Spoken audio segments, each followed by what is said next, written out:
attackers need to locate and defuse as many bombs as they can.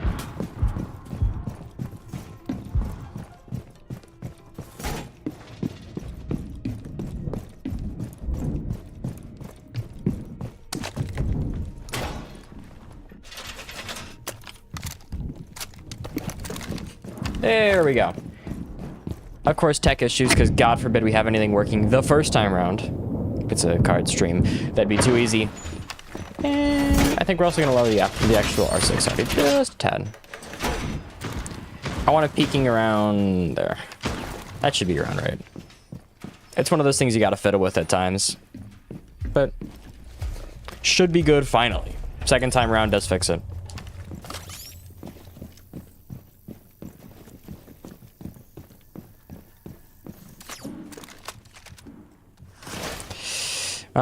All in all, we do at least get to see a very fun operator being brought first off.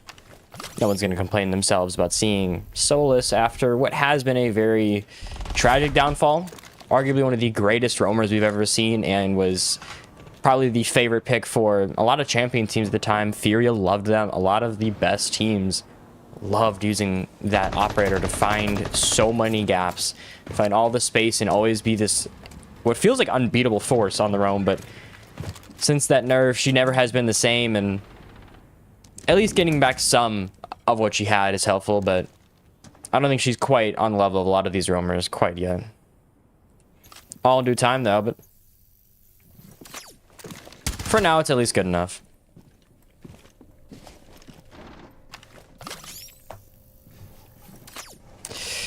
Pretty slow start, but all within reason here for the side of Spartans. They're fine with maybe playing the slow game here. And I think it's not a bad idea, especially when they don't really have a great read on the team. This is a team that's had so many wild inconsistencies in their play style. I get wanting to go slow and just work your way through, play it smart. No reason not to. I will say, I guarantee you, Squirtle or Charlie Worley isn't the most excited that there wasn't a VOD up for last night's game. VOD issues on my end, man. No way it's going to happen, but Squirtle is going to find the first here. Once again, one of the more consistent entries. DH3 will be Zoli for most of you. But Shucks with at least the trade back, making sure those numbers stay pretty close. Orbital is Bilo. We do have a couple of name changes, so you have to get used to those. But other than that, a relatively normal plays. And a 4v4. With what I'd call an advantage to the side of the Spartans here. But the issue is always going to be this countdown here. They really got to make a move fast, but we've seen that sort of play from the side of Spartans. We've seen them go so fast in seconds. ITQC is going to find 4 off the verticality. That vert finally finding its value. Ram is always a pretty constant pick for this team on Cafe. They love it more than almost any other team. Stretch is going to sit in the corner, maybe wait for his moment. Taken out by Noct. Failure to have any real value there, and now 30 seconds left. I'm going to close in for a plant. Whiffs from both sides here. Noct finds a little bit more damage on the Kijutsu, but it's not going to be enough. Instead, Hyusei, how the hell are you going to say that, finishes. Kijutsu goes down to 1v4. Shucks left with pretty impossible situation. And without seeing the plant, this one looks all but over as... Once again, those late round plays are what make Spartans so good. It's what makes them almost unbeatable at times. It won't matter at this point. Shucks can find his pick and be happy with one, but he isn't finishing this one out.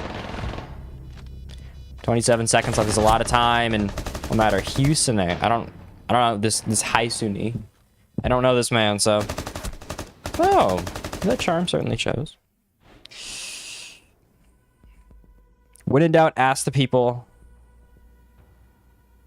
because I have no idea who that is. So.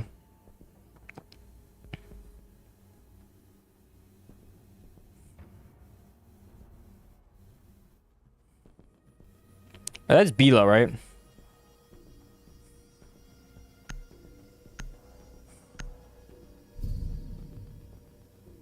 Okay, yeah, so it's Bilo. Want to make sure. But either way, I think this is kind of Squirtle's MVP campaign. He's looking for another one back-to-back.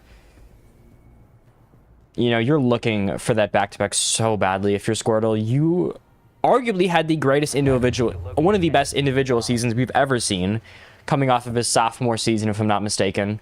Came in and he just dominated with a 2.0 KD in SSL, having around a 1.6 or so, and others, it looked really hard to even marginally think you're going to beat him. So Going into this, it's maybe a little bit less of a surefire thing, but we'll certainly see and watch.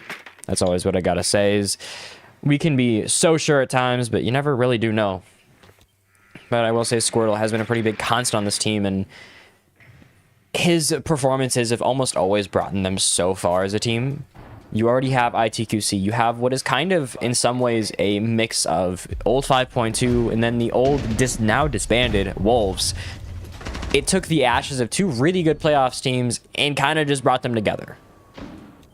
And you have Squirtle leading the charge here after Redemption kind of had, obviously, their issues. Have a little bit of all teams in here, but so far, Squirtle's led it to a relatively successful start overall, proving that they're at least a contender team nonetheless, despite any issues. But I think this game is really just...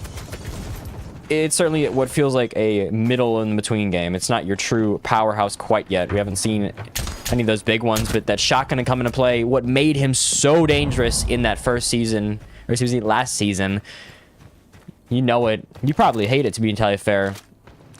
Legion shotgun is arguably one of the most annoying things in the game, and Squirtle used it perfectly in all of his matchups, and is one of the reasons he alone, when he was playing the game, he would spike the ban rate of Legion by like 30%.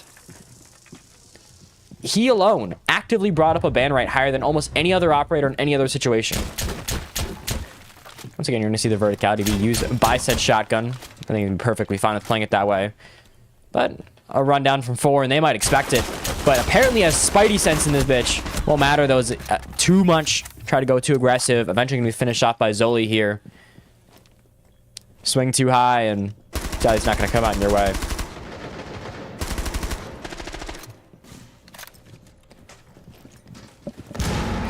Shots are going to come out.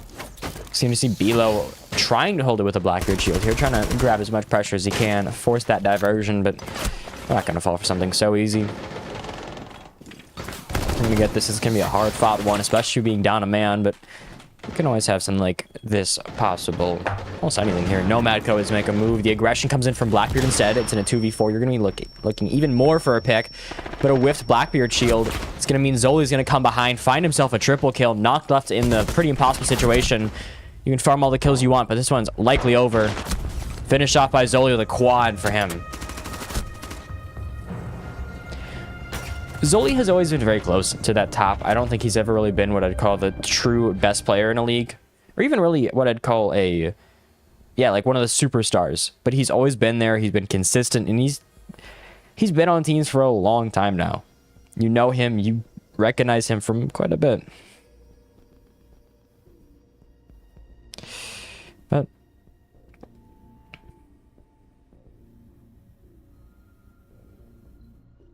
what in the world? There we go. I was over here trying to find the stats, and it is not being pretty. No, but I will say this would be a great redemption campaign. Stretch has slowly had his team just go a little bit lower every time in terms of where they finish. They could use a win like this so badly to show that they're still on top. They still have a chance of being those top teams. You know, one bad game isn't going to determine them. I think that was always super necessary, so... So again, maybe another chance to prove that Stretch still got it. He's still in there somewhere. That true... arguably one of the best IGLs we've seen in console at a time. In his prime was probably the best IGL ever on console league. I'd argue probably at one point, at a singular point in his prime, he might have been considered top 10 IGLs on console. Which is a ridiculous bar to have, especially when you have, I'd call it a relatively good roster on that top. It's a very top-heavy roster for console. The IGLs aren't super plentiful, but those top guys are some of the best you've ever seen. Prime Center, if y'all know him, he was still playing around in that time. It was a very, very great time for IGLs, and I guess what I'd call a more knowledge-based type of the game.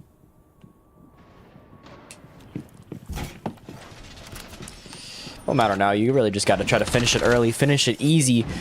You still have a hell of a game in front of you, and not one or two maps.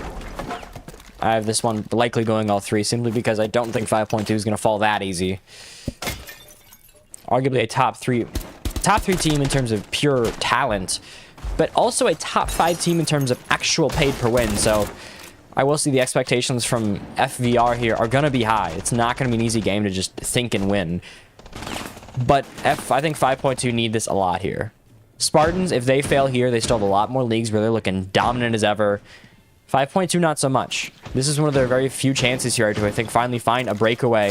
C4 goes wild, but not really the pick you wanted. Damage on Orbital is at least something here. Once again, B-low damage isn't a bad thing, but he certainly has not been the impact player that we've seen so far. Seems his ex-team is causing a little bit of troubles.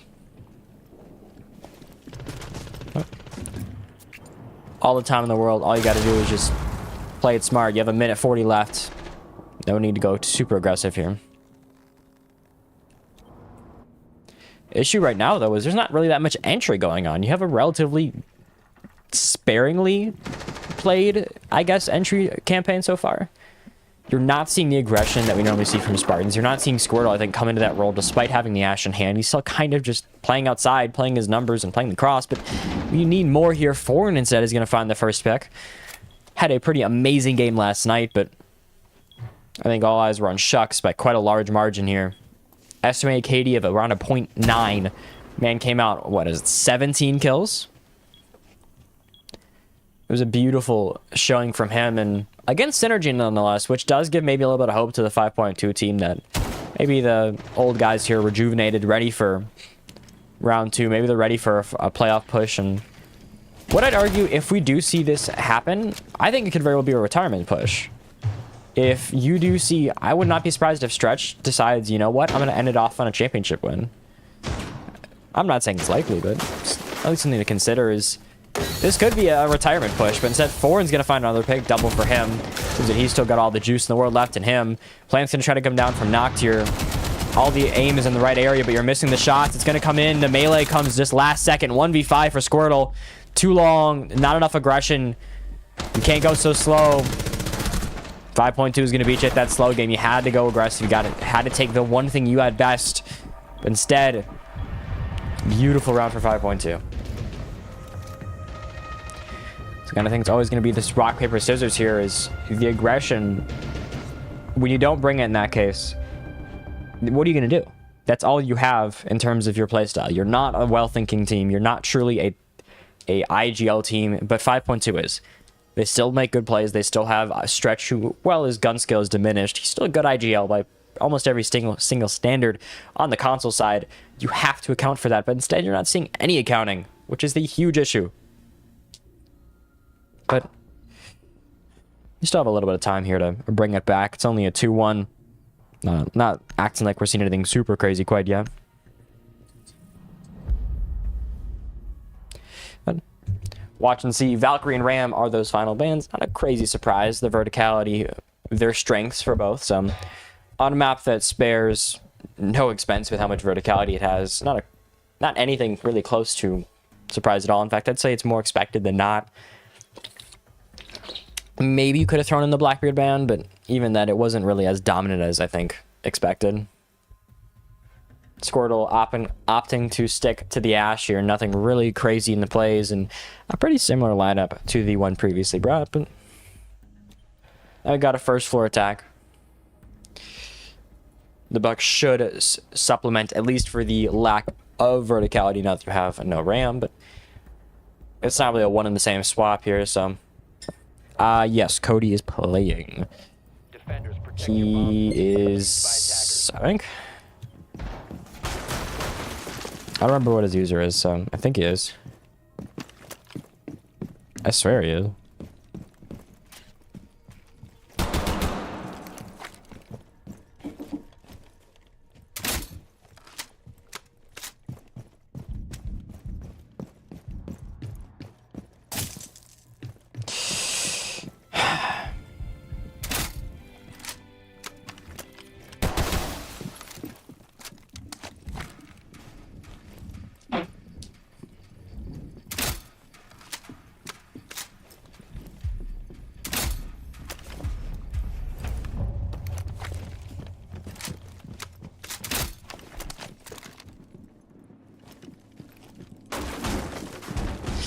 Alright, let's see what else we have, though, in this mixed bag of a start.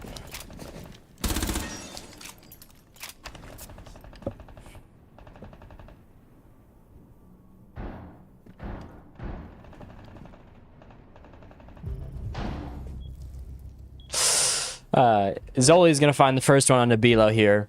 Once again, not really the crazy start from Bilo, who I had going an expected... I don't know. I'd say he was at least very high on that list. I probably had him finishing top 3 server, which is certainly a bit of a lackluster. But Zoli instead is going to take that, as he's been dominant as ever. Squirtle goes down as well. Seems all the top players are currently, at least in the estimations, are kneeling down to Zoli. Maybe it seems that the team is filled with just maybe a few more superstars than expected.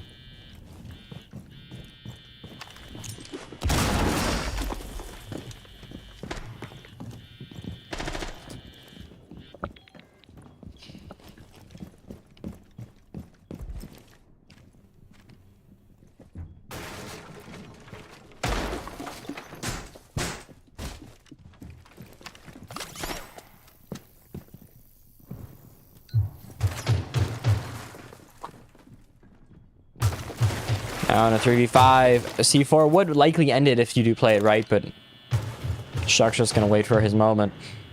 So it's going to be down to Orbital, Noct, and ITQC to clutch a pretty hard situation being two men down, but don't put it against the guys here. ITQC and Noct have both had pretty insane moments at times. Orbital is at least going to find one here to start, but you're going to need a little bit more.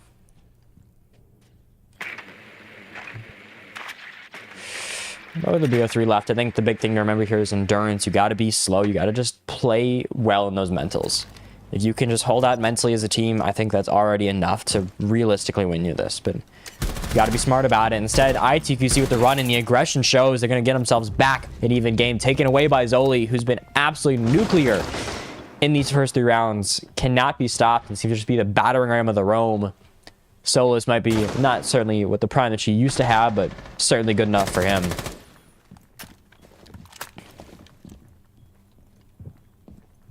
The swing comes in. Eventually, the aggression comes in, but no one can stop Zoli. Why are we playing at this point? This man's absolutely on a nuclear game. The chance for the ace, he has it lost and taken away. But it should be a successful round win, as it doesn't seem to matter too much. Aggression is stopped, and Spartans look a little wounded to start off. Seems that Zoli might have their number on the Rome. Cannot even be touched. So far, he's been what feels like unbeatable on that Rome, but we'll see.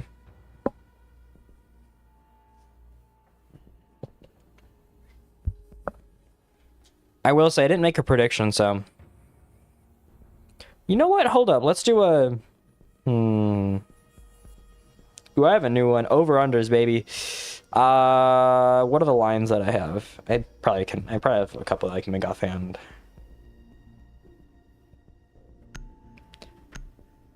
All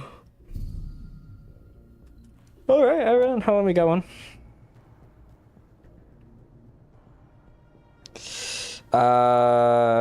Predictions. Come here.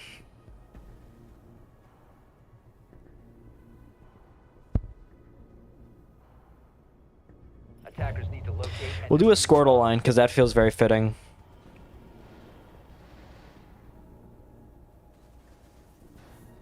Squirtle, under 17.5.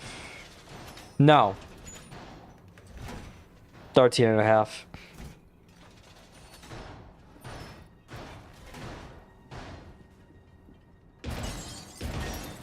We'll have it open for 5 minutes. That feels fair. 1 round. Now, put that line on, baby. I want to see what we have. What are the assumptions around the man? Can he shotgun his crutch? Can he shotgun crutch and pop off in these rounds up to 13.5? Or is he going to fall short map 1? Always a reasonable question here.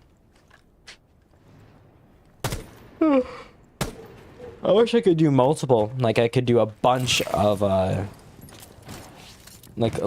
predictions at once. Imagine I got, like, 5 up all the lines. Squirtle over under like, I don't know, 4 entry kills. Actually, that'd be probably too low. It'd have to be like 6.5. He smashes those generally. He's always a pretty damn good entry. At least on the defense, he's great at that, but I'll say so far it has been a little bit slow for the man, but I think maybe not using a shotgun is part of that issue. But maybe it won't even take too long. Shucks is going to be found. Wait. Fight's going to go a little haywire, but he's going to catch the pro and hears the sound cue, getting rid of Shucks.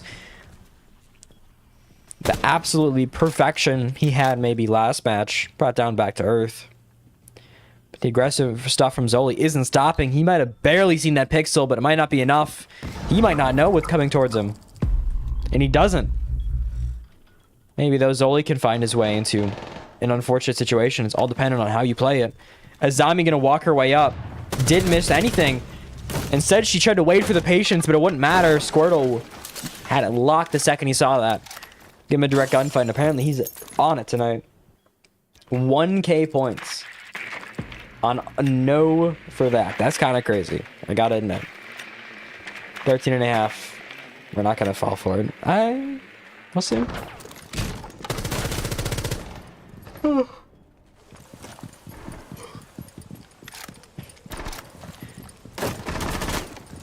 I don't know, we'll do some fun ones. I have some ideas in mind. Stretch, though, gonna find Orbital at least. Trying to make it a little bit closer, but the advantage is all there. Making it a 4v2 now, getting rid of 4, and Stretch is gonna find one more. The shotgun, apparently we have more than one shotgun crutch in here. Nox gonna finish him off, though, leaving just Jutsu in a 3v1. A man who's built for the pressure, but this is a large margin, even for him. The swing comes in, Squirtle locks in. That over-under maybe not looking super strong now. 5 kills already, and all in one round. We have certainly a bit of a different situation. Maybe even a chance for an even half.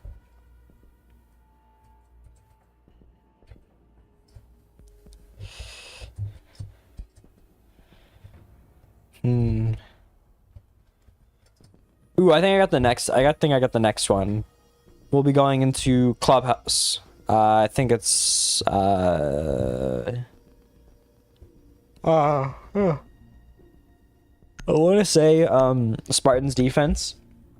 We'll do a half check. Do we have them going 4-2 and under that or neutral? We'll see though. That's a fun one. Who wins the half? That's one I like. I'm feeling that one.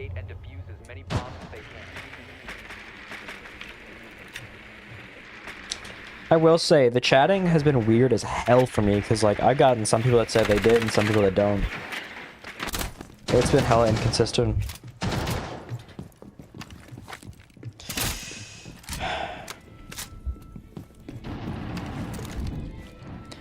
But I mean,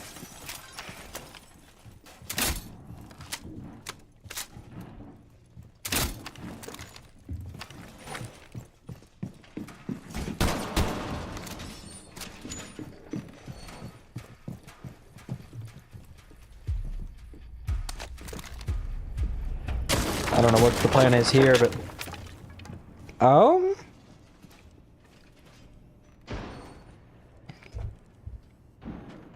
hold up. Maybe a fancy C4 in the mix? Oh, Ducky. Hola.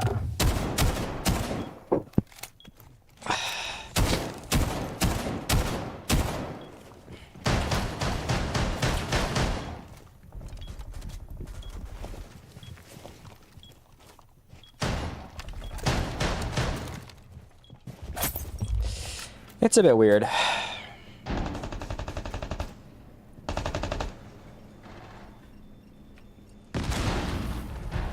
Alright, now with Zoli, maybe quite a chance. One hop out would be a little aggressive for what is now a pretty hard hop out with that new hip fire. You never know.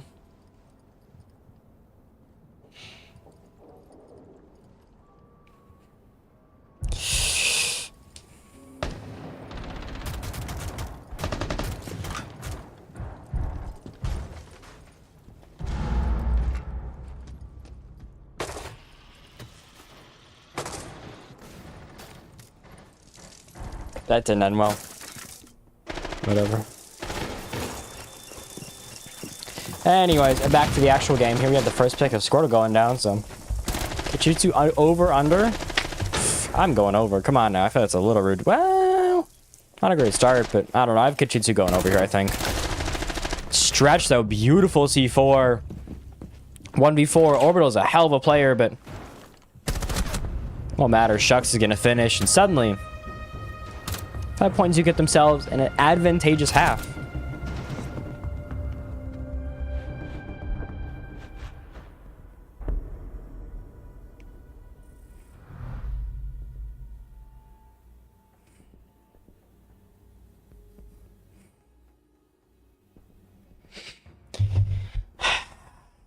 Tough times.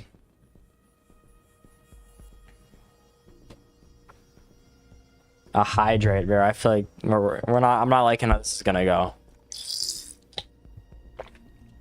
I don't like this.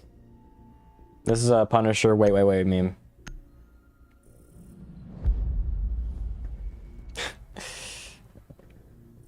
Ugh, back.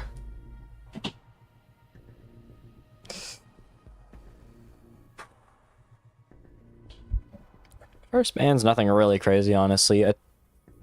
I wouldn't expect anything super extreme, especially when you're down as Spartans. So maybe you see a Ram, a Blackbeard, Monty is probably the three that I would expect. A Zami are the bands I'm thinking of right now. Castle, probably a Zami, I think is the most common one here. Legion instead. There is one man that'll cause that, and one man only. I think they know exactly why they did that.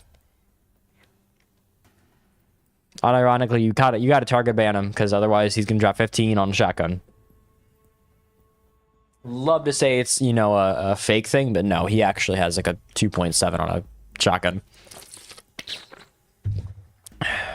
He's a little annoying with them, and he's good with them too, which makes it even worse.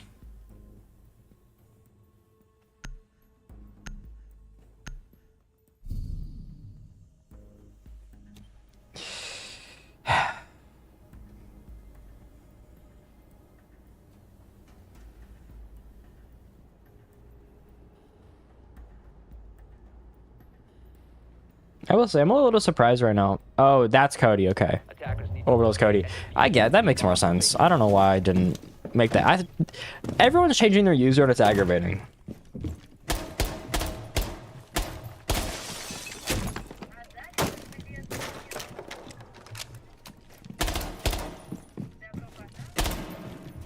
You know, I will say, Spartans even being down to 5.2 this early is kind of crazy.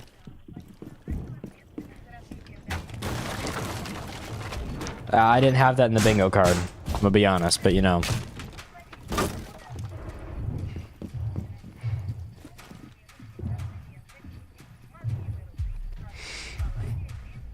.2 got some witchcraft going on.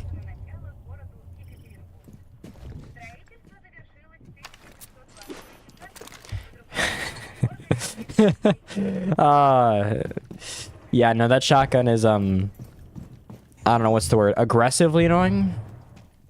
I don't think anyone's really enjoyed how that's played.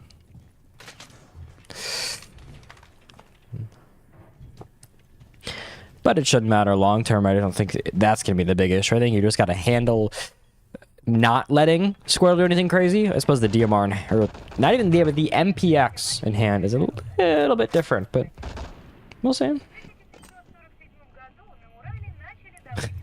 Being locked up. Nah, Squirtle's actually locked up, for real.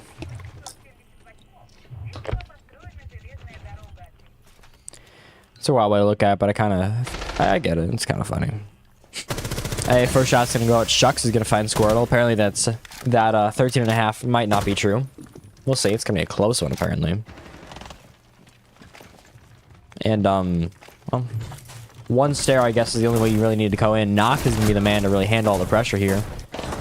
Gotta play it damn close, because it's a lot of people coming your way, whether you like it or not. That's all over you. It's a lot for anyone to deal with, but ITQC is going to tie it back up. Getting rid of Zoli is a pretty amazing start. Want to have that awful Albatross player off the board early. ITQC another one. Orbital with another C4. Explosives go wild. Get yourself that advantage. Now you're going to go for, hopefully, a successful grenade here on Noct, but instead it's going to force him into an arguably worse position for the side of 5.2. This corner position has caught many more people than you'd think. You don't think to check the corner until you realize half your team is dead to it. But you swing, you get the down here. Could be found, but instead Blackbeard's going to make it close. Leaving a 1v2 for a shield in hand isn't impossible. You're going to find one. Last man alive, ITQC finishing the stretch, though. Making it way too close, but one direct gunfight later, you just barely close it out.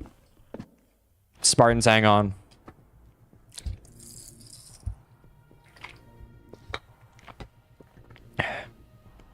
Now you just got to hold on consistently, which, you know, we'll see about that.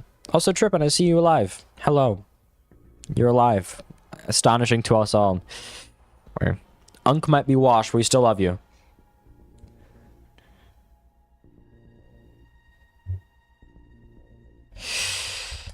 I think the issue is not that 5.2 isn't good. Even in this currently what I'd call more washed state than, you know, the prime 5.2, the issue is always going to be, can they beat the true top dogs? Can they beat Wild Boys when there's money on the line? Because believe it or not, Wild Boys, the second there's some sense in the air, you know, they sense the 299, they're going to go ballistic. They always do. I'm telling you, that is the scariest thing, is when these teams like Synergy, like 5.2, they're pretty well known, like Synergy, like Wild Boys, I would probably say like 907, I think they're better. I was debating saying it. 907 is better in the playoffs, but they're not a bad team overall. Let's still try. Just you see a lot of those top teams, they're already tournament players, so when they sense the money is there, you're facing an entirely different beast than you had before. It's like giving, I don't know. It's like trying to compare the current Jeff Sicko 907 to the Blitta 907. Say what you will about him as a person, and also the fact that he's now entirely enjoying 2K more than the actual game. But, you know,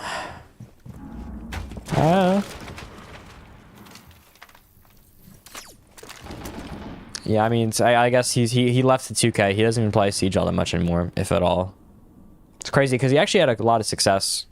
Won a Sunday, had some real wins. Said he just kind of gave it all up and started playing another game. Wasn't built for the grind, I guess, but Squirtle with, I don't know how he thinks this is going to happen. It's an SMG-11, not your shotgun, and he's also probably going to find a death here. Is the aggressiveness. Why would he just keep running? What is the plan there? Okay, for once I'm going to shut on the guy. What is your game plan? There's only so much you can do. Fight him. You're going to give Zoli even more picks. Apparently the wrong person I put the 13.5 on, because Zoli's about to hit 20 probably. Actually, what is that prediction? What do we end with? One man voted. That'd be tragic if just one man wins it. Or it's a yes, and then you just lose your money. To be fair, it isn't shaping up to be, so nah, but you know, we'll see. Either way, Spartans are down a man.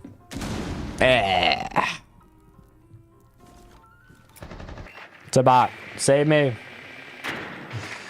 Go diddle him. I can't. I don't have a friggin'. Well, I will not let me ban on here. Ooh, I can do timeout. Boom. 600 seconds. I wanted a timeout for like 4 years. Whatever that works. It'd be funny. Instead of banning anybody, just time it out for like half a decade. If I'm still streaming in half a decade, you can come back. I don't see that as likely, but you know. That's like the equivalent of like when Champions banned Free Blam for a little bit because no one cared. Oh, no one even did anything.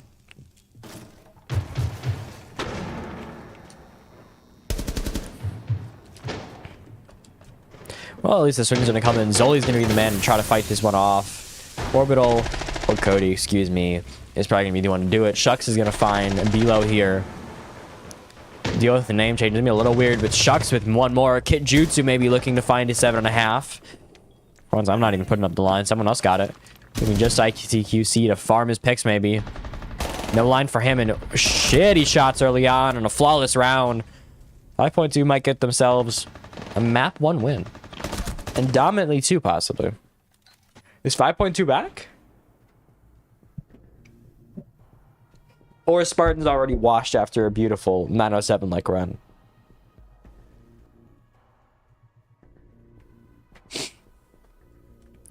We'll see, I don't know.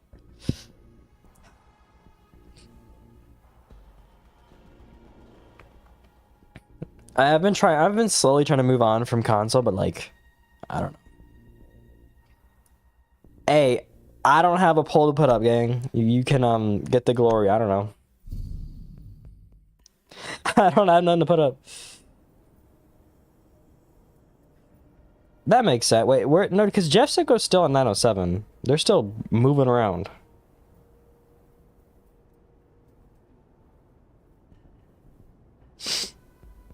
Attackers need to locate and defuse bombs. Now, where is thine? No, because I'm pretty sure he's still leading the team. 907. Shit, my bad. Apparently not. Quex is doing it mostly. Quex and Popify. One's the duo that made everyone shit their pants. Because last season, they were the most dominant duo we have ever seen in a game. Or in Siege history. For at least Console League. There has never been a better duo, statistically. They averaged 35 a game together. 3-5. They themselves were literally putting up player of the week numbers weekly. What could you even do? You couldn't even do anything at that point. They were so unbelievably on top of it. It was absurd. But that was last season in SSL. I think they're a bit of a different team nowadays. Still maybe strong, but not the same kind of strong. Buddha leaving really did have an impact.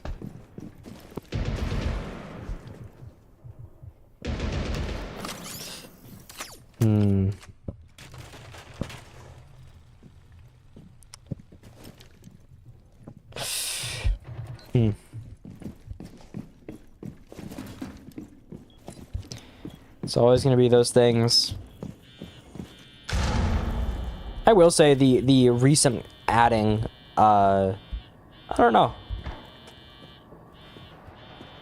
No, 907 had a bunch of forfeits early on. They're better now. They still are forfeiting sometimes, but from what I know, a lot of their big leagues, they're still hitting them. But I will say, eventually that roster is going to be due for a redo. And if not, Popify and Quex will realistically do their own thing and they'll be powerful enough for it. The swing comes in though. ITQC with the aggression can still find one more. The UMP finds wonders, leaving just 4, and still a good fight here being put up.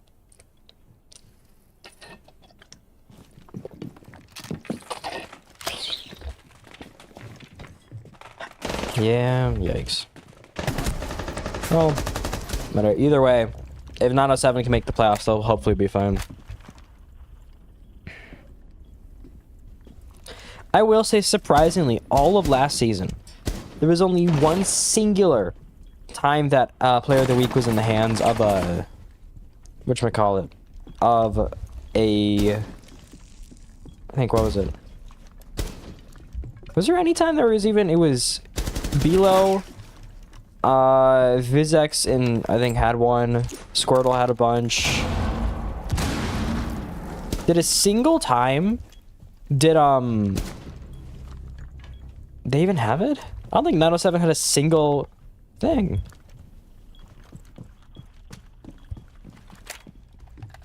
Because it was Abolish, Squirt, Cells, yeah, they never won it. They always had like 3 guys in the top 10 half the time, but never won it. God, that was a weird time. Hey. Also, I don't know what's happening here. I mean, I get there was a plan, but it came absolutely out of fruition. And now it's over. Okay, well, finish out by Orbital and or Cody, but that was the weirdest last couple seconds. I don't know what the plan was there.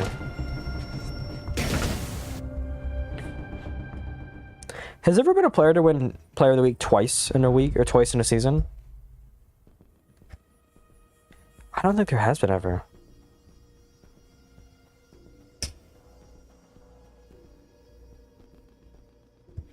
Trying to think. I don't know who it would have been.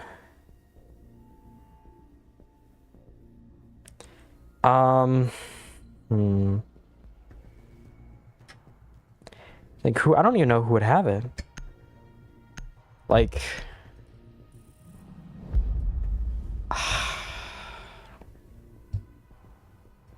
Popify wouldn't have. Zoli hasn't. You know who? I'm trying to think of who would ever have 2 Player of the Weeks in SLXL, whatever.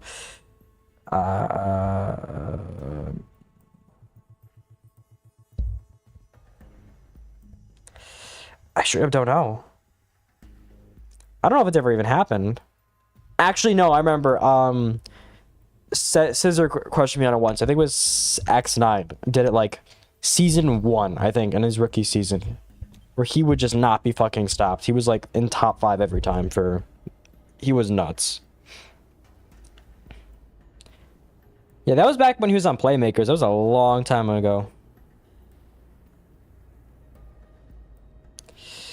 Different times, I will say.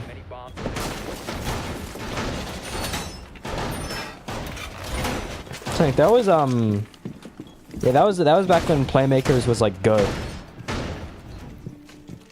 It was kind of sad to see what happened as someone that was literally in Playmakers right before they kind of broke up. Drake and Love just, you know, he started moving on. He has a girlfriend. They're going around the world. And, you know, the idea was smart there to have where they'd bring in true prospects, true unknowns from like nowhere in Wild Boys and, or not in Wild Boys, and just bring them in and see what happened in Playmakers. But there was like 2 good prospects and one of them couldn't have good internet for the life of him. And the other just didn't care enough. What was his name? Fuck, what was his name? This is what happens. It's been months, man.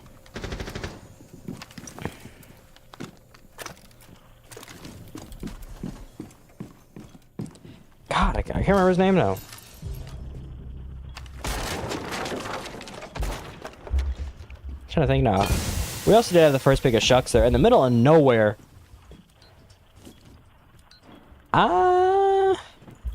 I don't think they ever did. I think they never did. They had weeks that were like they won back to back as in like by each other but never together, or like never like they never won it again. It was only one time for that year. It was literally just X9, I think. Actually, Lido, that was who it was. Lido. I haven't seen that man on in forever.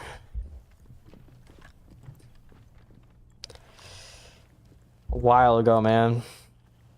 Nostalgic for the old times.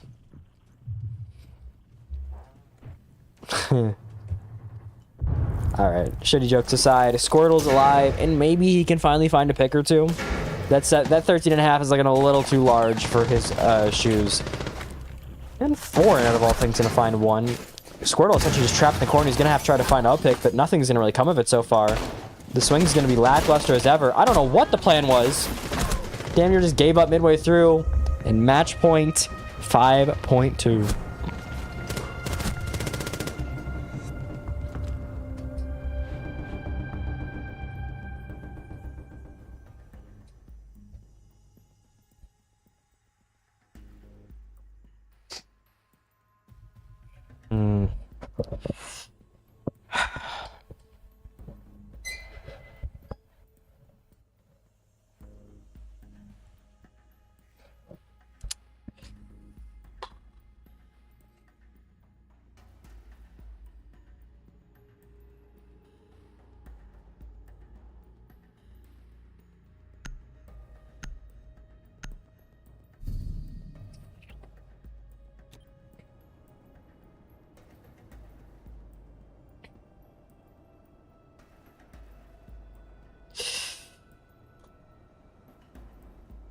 Who's the... No, let's just go through this now as we have a little bit of a break in this weird little pause screen. Who is the best team right now in console? Or top 3? Oh, I want to hear the opinions. What's the people's opinions? And for sake, we'll say this is playoffs, so 907 when they care about playoffs, and then Wild Boys when they care about playoffs. For just the sake of consistency. Because that seems... Most of those leagues are either coming up on playoffs or actively in them. So, who is it? Who do we have at that list?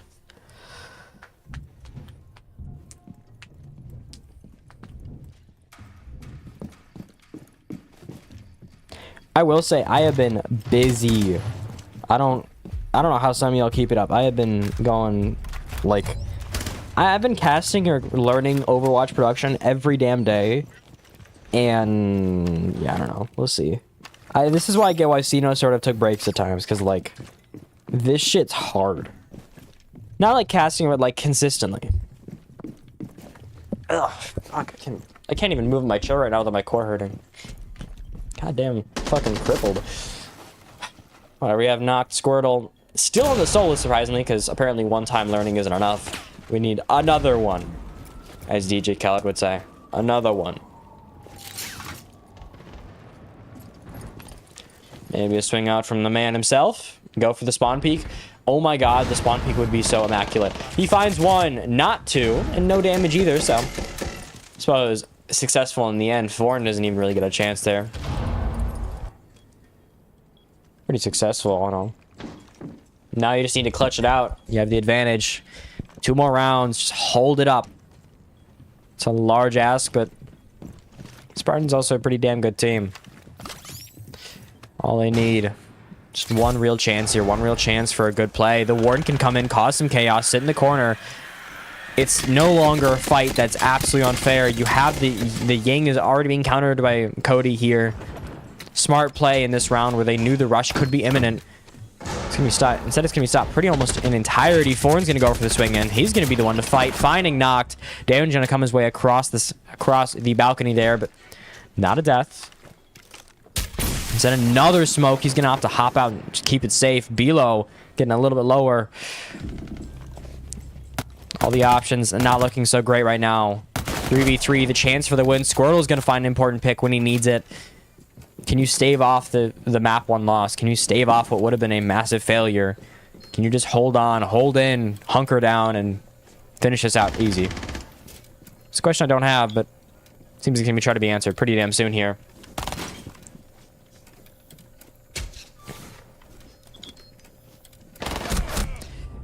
Okay, Squirtle's gonna find one more. At least his value is going up. Another Squirtle!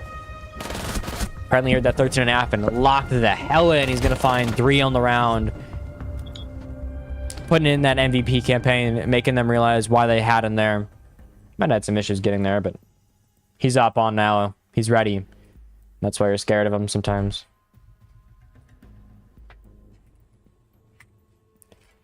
Also, we should have a very low downtime in between games this time around. Maybe 30 seconds. 30 to 45. I'm going to try to keep this as literally as like perfectly like everything as ready as possible. I don't want to have any type of downtime if possible. I'm going to keep it close as I can. Like I'm going to do as much as I can. Oh, that too. Yeah, I forgot that. That's not there. Decider. But overall, I feel like this game has been, at least at minimum, meeting expectations. Defenders, protect your bombs from being defused by attackers. All right. Now, overall, I'm happy with this game. Can be first map out of 3 of these, possibly. We already got a close regulation at minimum, possibly in overtime. I currently don't have infinite overtime, so don't think that's a thing, at least for now. If they want to enable it, we might have a little bit more downtime between games, but that's up to them. We'll see.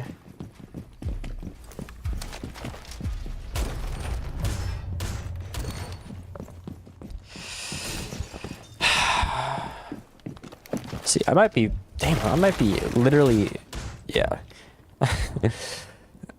I'm already sick. That's the main reason I'm not casting as much. I would normally cast, you know, back to back to back a bunch of games, but I think I have COVID right now, so my voice just ain't doing it right now, as you can kind of tell. I can't put in that same energy. So for a little bit, it's a bit of a down a little time. So maybe some Battlefield 6 for enjoyment, maybe some a little bit, you know, off the stream that's not casting, but it's hard to put in that same energy at times. This voice ain't built for right now. Ugh. Well, at least Foreign's going his way, and he's probably going to be the most aggressive player who I'd likely see having the entry, but don't count out Zoli, the man with 15.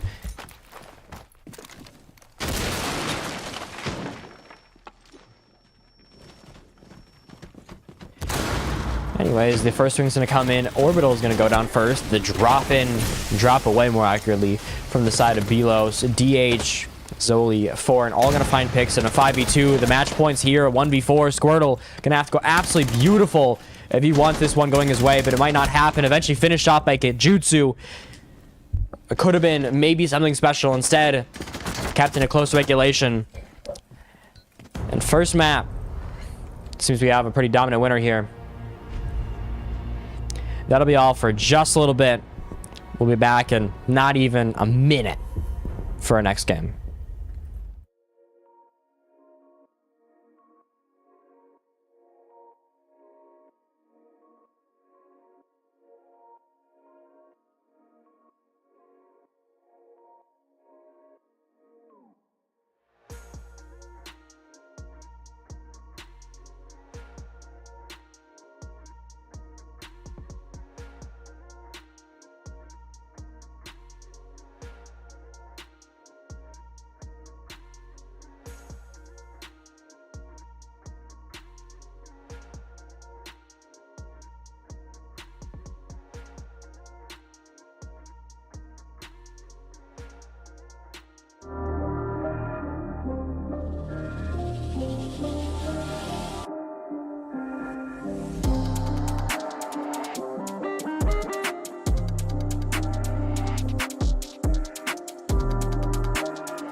We're having a handful of issues with lobby because of course we are, so as much as I'd love to say this would be a minute downtime, it's likely going to be just around 2 as we get ourselves a new lobby up and running. Be back in just a sec.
Let's run it. We're back, ready, and this time we maybe got a lobby that works. I give it a 50-50.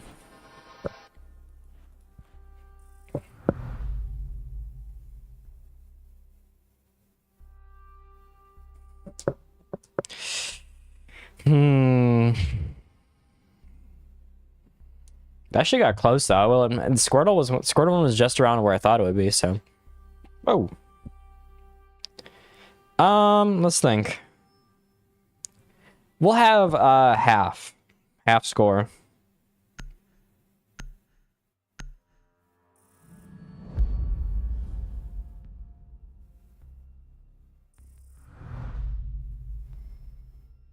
We'll go by wins. So Spartans win would be 4-2 or more.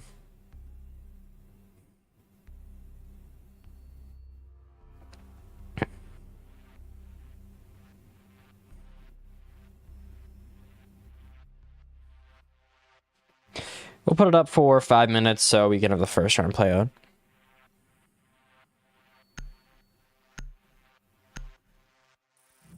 There we go. So the score of the first half. Took too long. Hold on, we can... Poll. Holy shit.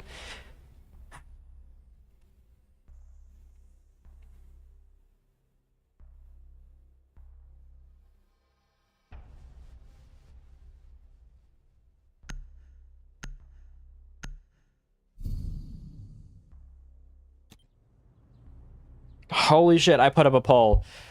Okay. So you'll hear this late. Poll late. So I put up a poll for the kit jutsu over under 8.5. And then for the half score is the main one where you can win points. That feels the most fair. Player lines can be a little too inconsistent for my taste. Just 10. So you'll hear this just around 30 seconds. Well, no, you guys are way behind, actually. 95, 120, something like that. So forgive any little discrepancies, but it should be 8.5, I think, is the line. So, should be good overall. Maybe not perfect, but only so much I can do.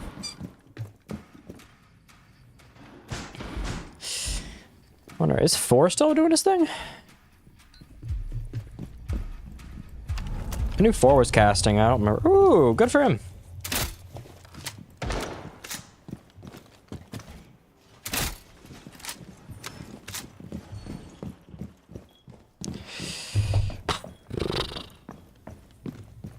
I will say my thoughts are kind of diverted for the entirety of just all of it, honestly, with this team. It feels that Spartans and 5.2 are both kind of inconsistent at times, so when you have 2 inconsistencies, does that mean one's going to be the better inconsistency? Does it mean that we're going to have a 3-map series because neither can hold their own for a consistent amount of time? Like, what's the game plan here? Because I don't have one. I do not have a great prediction that I would bet it on. I have a 3-map series. I don't have much more than that, which isn't really the greatest. So, it's a bit of a work with it.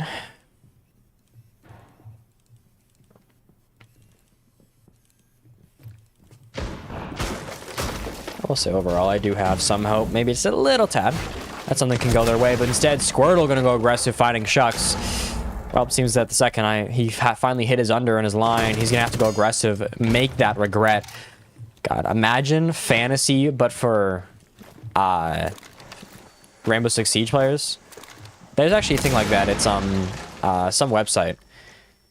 I don't remember. I don't know if I could ever do it for these because I'd have to get a full stats player. But that'd be fun. Oh my god, imagine. Because I feel like waiver wires would get so hectic. Because some players would just pop off and some players would fall into oblivion. Trades would go crazy. Oh my god, that'd be crazy. I'd probably have to pick. Yeah, I don't. It'd only be kills or deaths. I don't think I could handle anything else. And maybe I don't know. Let's say a team. It's as a defense. So if they win that game, you know. I don't know if I could even manage that. We'll see. Maybe that's the thing. Maybe that's possible. I'd have to get a whole group of people. But that'd be fun. R6 fantasy. You can now draft yourself and realize maybe if I bait a little bit more, I can finish off well. Oh, that ends so miserably. It'd be fun though. That'd be fun as fuck. Low key, I'm thinking about it. Maybe. I might work on that. I might have to start get cooking. Oh, we're gonna have quite a few picks. Foreign and ITQC all finding something. The aggressive play from Foreign. Dodges the fire, just barely gonna go for the aggressive swing, but all matters. Uzi's gonna find him, the new guy in. Someone had to come in, so I'm assuming there's a little bit of an issue. But either way, should be fine overall. He is certainly the new guy, but I don't think that'll stop him from anything quite yet. What's the prediction at? 5.2 half. That's... I'm telling you, I don't know. That's all I'm gonna say. I don't know. God damn, 8 views?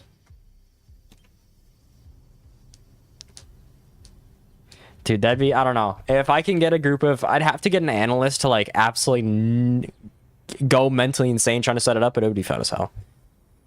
I don't even know if there's a website that hosts that.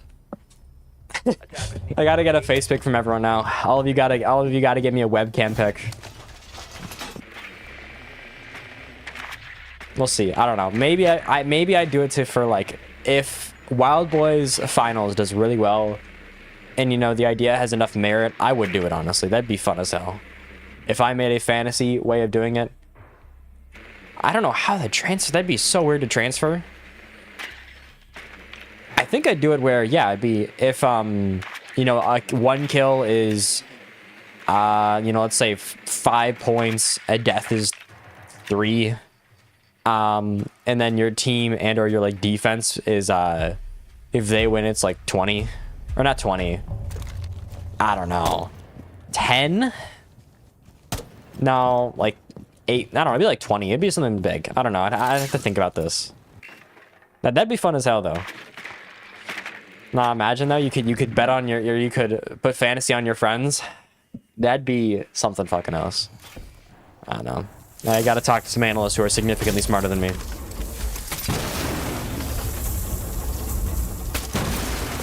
Pretty good ace hole open. At least you're getting it done well.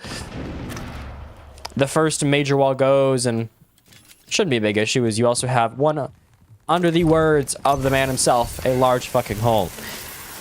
Should be pretty consistently well done, but maybe also a bit of a miss on the Foreign. Could have been a kill, but instead, not anywhere near as much as you'd hope for, but he's going to swing again. Uzi gets a bit of a freebie off of just pure swinging in. Funny. Nah, because, like, some players that have pop-off games and you want to trade for them, or, like, you know, Jeff Sicko goes to a new team, that'd be so hard to manage. I don't know. That'd be a big brain thing. That'd be too big brain for me. We'll see though. Well, swings in from Spartans. Shucks is at least gonna find one. Now the man to hold off the gates. The Barbarians at the gates. Hannibal is, if you will.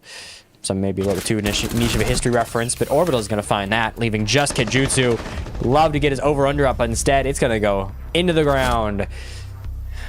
That under is looking hella correct. Also, thanks to the follow scatter. I do know you. The one time that one guy was on Playmakers, and now he's on like, I don't know. Oh, okay. Now we're gonna go for the under. Now we're going for the under with Kijutsu. All right. Kids these days, vote on the big poll. Vote on the one that's with actual points. Come on now. Don't be scared. Put up your virtual points.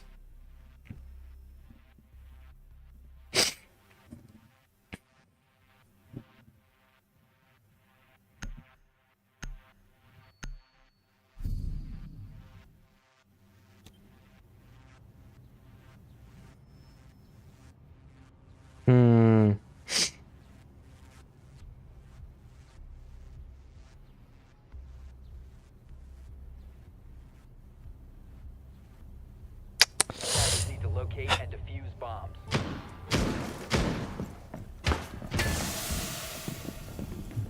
I'm trying to think of how this even works.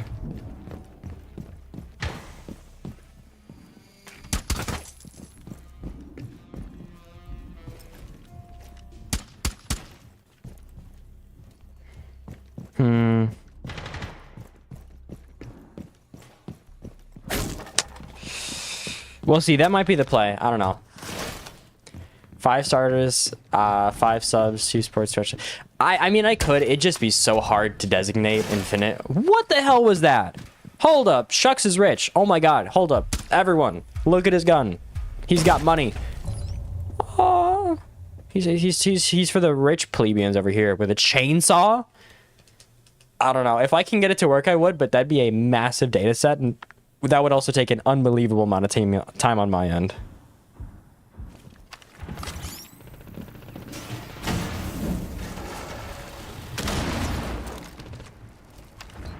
I just need to know the pricing, because I guarantee that kind of thing is not free.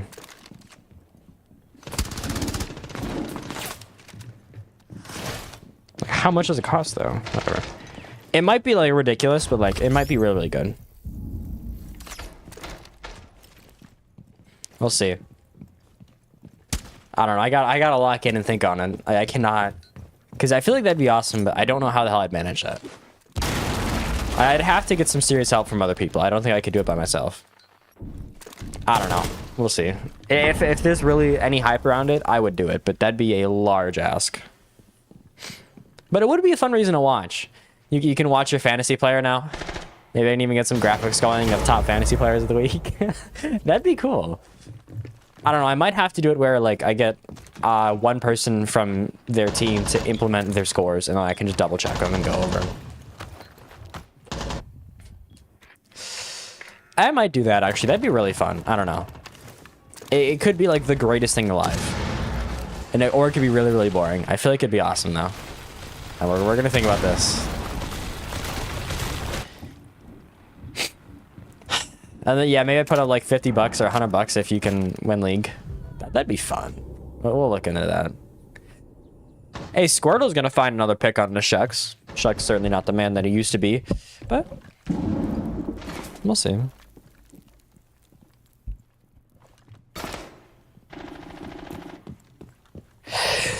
There's all the chance here, maybe. Maybe you can find a way. He's going to find stretch at least. The sub coming in to provide at least a pretty good amount of value. 4-0 is kind of crazy for your sub in. But the aggression is going to be absolutely unstoppable as Uzi's going to find his value consistently. ITQC with 1, leaving just 4 in the 1v5. A possible flawless, but I don't know if anyone would do that. That's my thing is I just don't know if there's enough people that want to spend, you know, like, I don't know, $20 on it. Because I wouldn't have a big enough prize. Half of it would have to go to, like, actually getting the software. We'll see. Hey, Foreign's going to find at least a double here, maybe making everyone regret that there wasn't an over-under for him.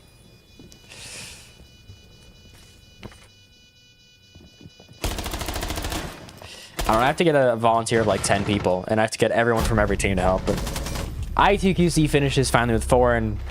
Hell of a game from him. I think this is going to be arguably probably his, I'd almost consider weakest game, but I'd say that, and it's also a 3-0 start, so I'm just saying, I told you so. I told you, you got to think Spartans are that kind of guy. I'm telling you, this game is going to be filled with inconsistencies and nothing's ever going to make sense.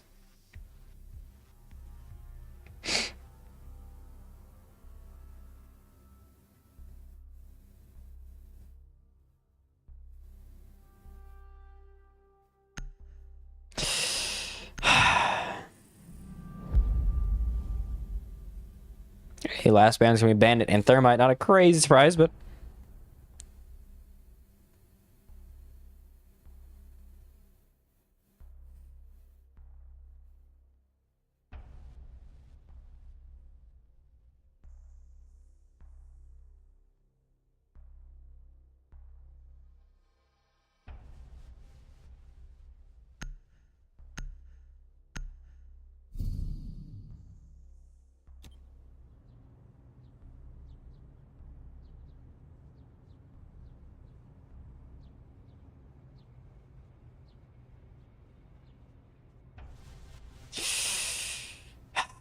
I don't know. We'll see. I'm thinking about it because that'd be fun. That'd be so fun to fix and do. I gotta talk to people smarter than me though, because I don't know how the hell I'd get analysts to work on that. I don't know. I guarantee I could get an analyst to do that. That'd be a fun thing. That'd be a fun project, not like a super aggressively crazy one. Also, I'm gonna require like half of you to at least put a picture. I don't care if it's a profile picture or something, but I need something that represents you.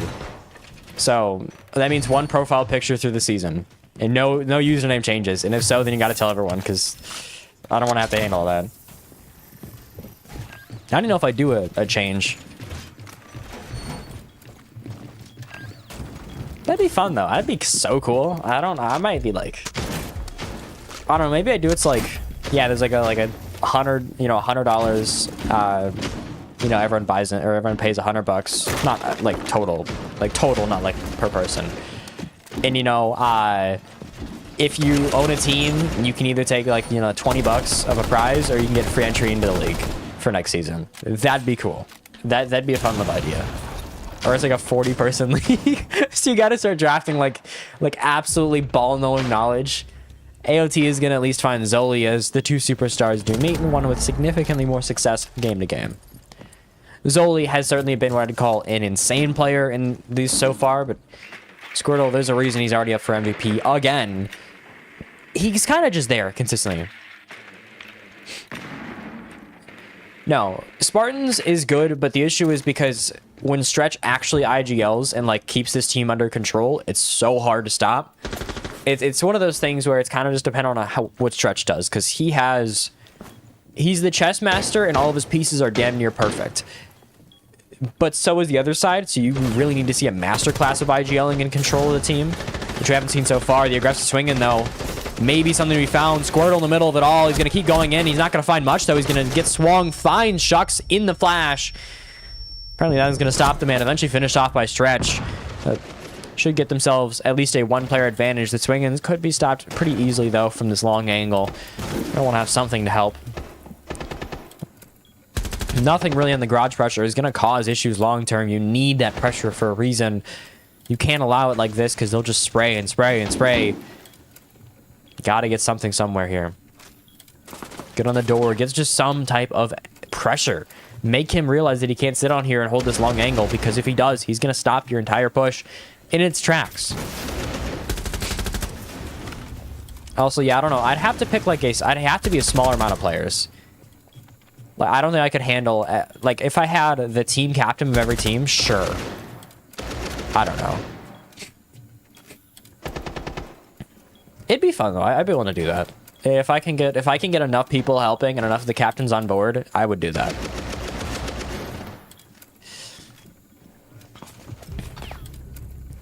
Hey, Uzi's at least gonna find foreign, but the issue is that's not really the man you need to find. And get Jutsu still finding this value. Maybe the over-under might happen. A 1 and 3 Stallion isn't really the greatest look, but you never know. Stretch is going to find knocked. The issue is still going to be, though, this long angle. Well, the run-in should maybe solve it. Now, if you can get Orbital, just run past, go for the plant here. Now Stretch has got to go aggress onto this. He can't afford to play it passive anymore. The Hopin's going to come in. He's not going to find the pick that he needs to. Instead, Orbital, Stretch going to be left in the 1v1. And the man who once was champion as one of the best players in the league.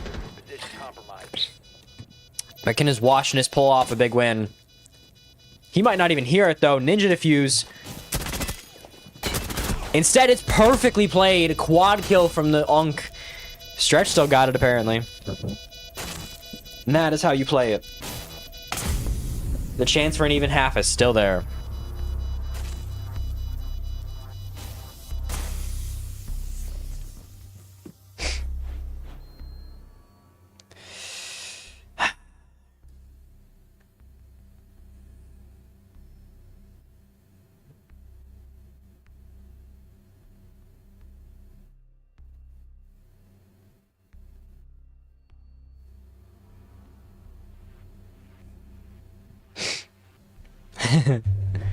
I don't know if I can get enough people on board. I might actually organize it. I don't know. I got to figure out how in the hell I'm gonna get that to work, because that'd be so outside of like my normal range of like what I do. But honestly, hell yeah. Kidding me? My PC's dusty.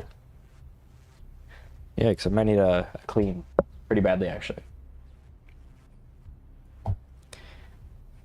Attackers need to locate and defuse as many bombs as they can.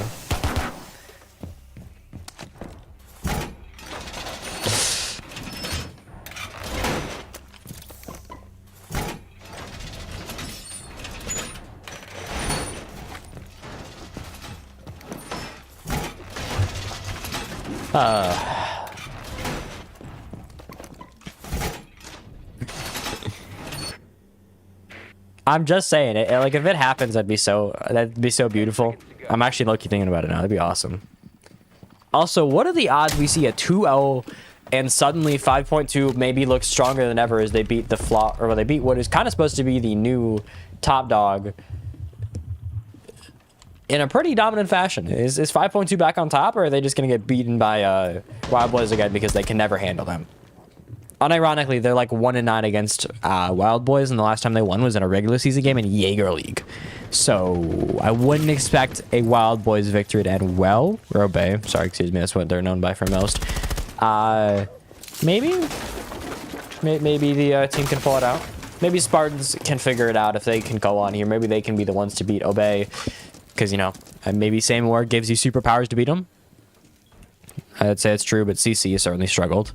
They're also looking really good, though. They're almost on a flawless run for SXL. They're still really, really good in SS or in Wild Boys League. They're really good right now. It's supposed to allegedly be one of their last seasons, and possibly their last season as a team. So you know what? It's a time. I don't know. It's a weird time right now.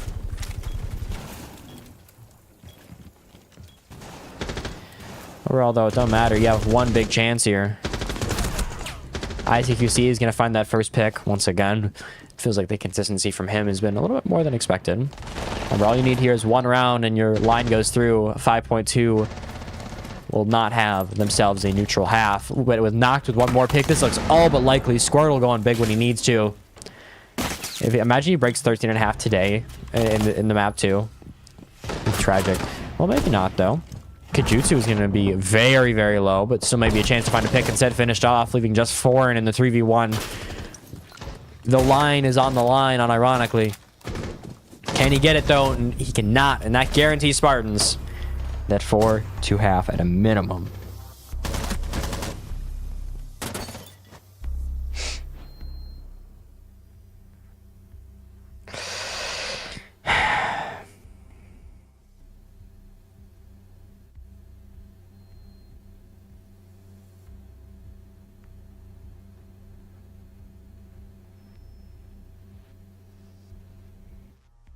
I don't know. We'll see. I feel like that'd be fun.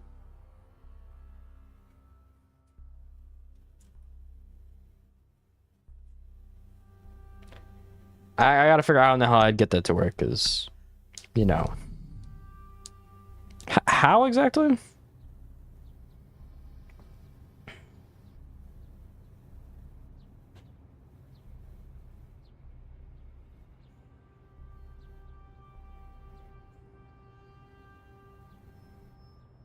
Attackers need to locate and defuse as many bombs as they can.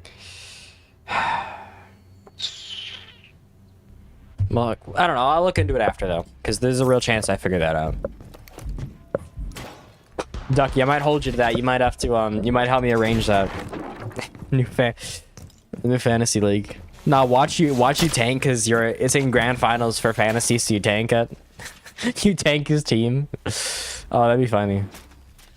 I don't know how I'd manage that. It'd be weird to get data put in, but you know, I could maybe do it.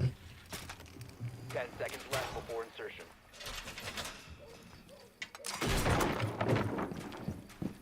I don't know. Who would be... No, this is the new rule, or new question. Who would be the #1 player if there was a fantasy draft for the for console league?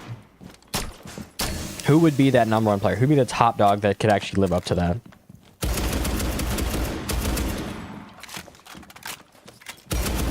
Like, yeah, unironically, it might be Charlie Worley.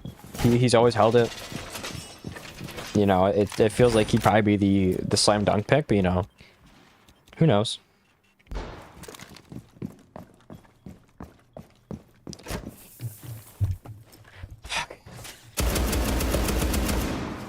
Shots coming on from stretch. Nothing super duper crazy quite yet. But turn of the half, if you can get yourself a 5-1, you all get guaranteed a map 3 at least, and that means one late night for me. Well, actually not too late. Thank God this game is earlier.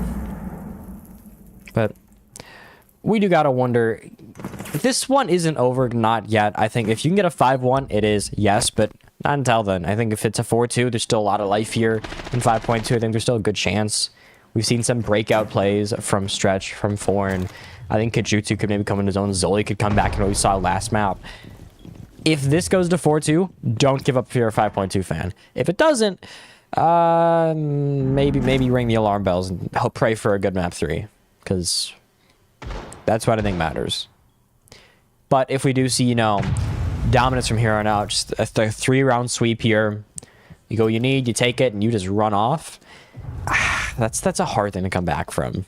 A 7-1, if it does happen, is brutal at best. So if you're a 5.2 fan, you really just gotta hope. Even if they do win this, which is very, very likely at this point, can they come back with it? Can they still come back with the game in the hands?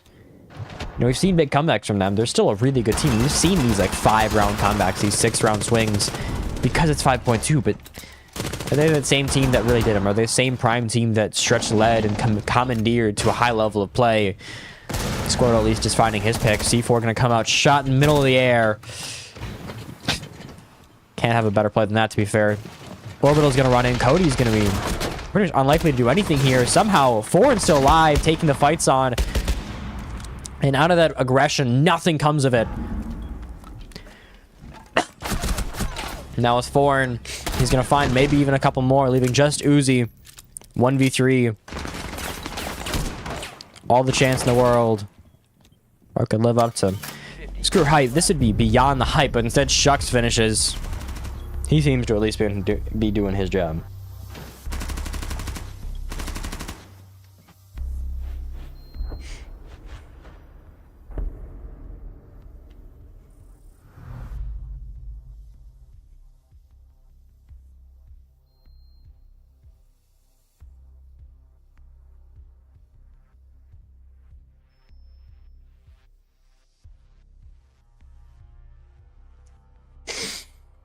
I don't know. This just feels like one of the weirdest ways you could have it play out.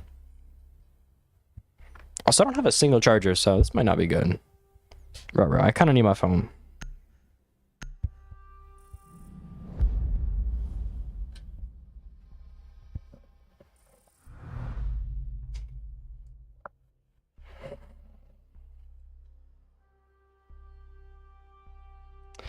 I wonder what the poll ended at. New results. The under is crazy. Damn. Tactical came into the chat just to donate. That's kind of hilarious. I kind of like that, actually. That's a good way to play it. You can't play, so you're like, nah, we're gonna hate on the other team. Mental warfare. Shit. So far it's been pretty. I mean, there's a chance, but doesn't look super likely.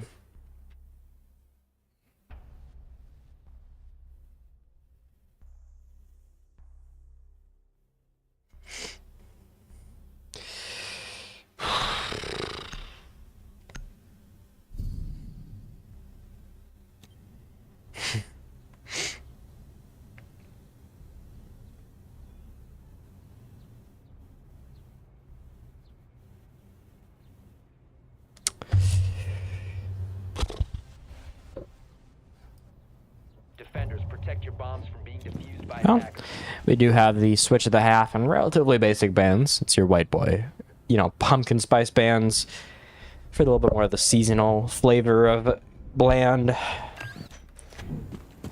I will say Legion at this point is that pumpkin spice.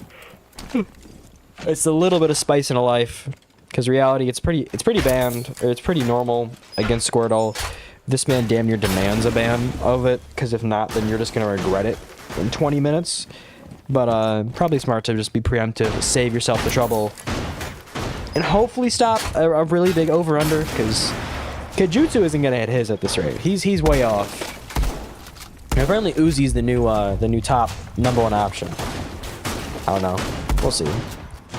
Maybe I get bored in class, or maybe I just get bored in during the summer league, and I just start writing team or player reports for the top players. The top 10 get a report. That'd be so much. Ugh. That'd be fun. I don't know. We'll see. Because I feel like that'd be marginally fun. Like if you could straight up the same players that you're drafting, you could talk to in a VC and like genuinely like meet. You know what I mean? It's not like a massive disconnect. Which might make it great or it might make it suck. I don't know.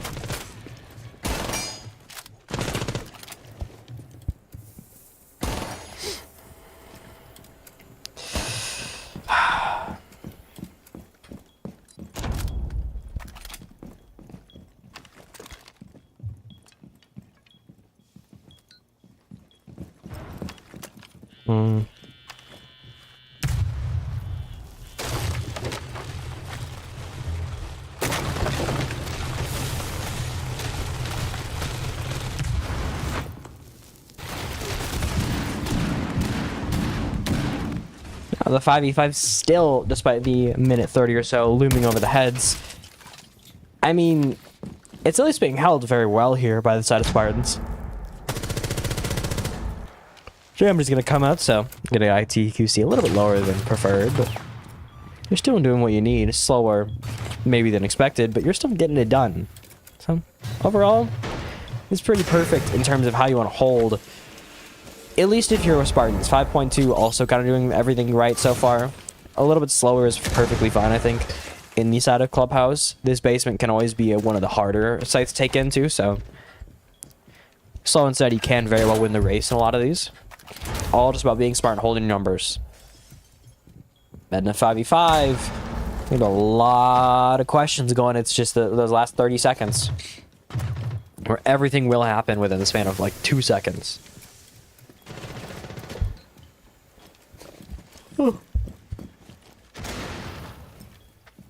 Oh, new time though is 30 seconds are going to loom over the head. The first kill is going to be found by Noct. No drop yet. Kid Jutsu is going to sit on central stairs. The first drop comes in. Stretch is going to go for the plan here. Damage coming out. Orbital is going to finish. Zoli also goes down. ITQC, Shucks. Everyone's finding a body here. Kid Jutsu taken out by Orbital. Now in 1v3. Ends with Forn down in a pretty hard position here. Finished off by Noct. No matter what you do, no matter how much you try, all roads lead to Spartans. To be fair, that also feels kind of fitting.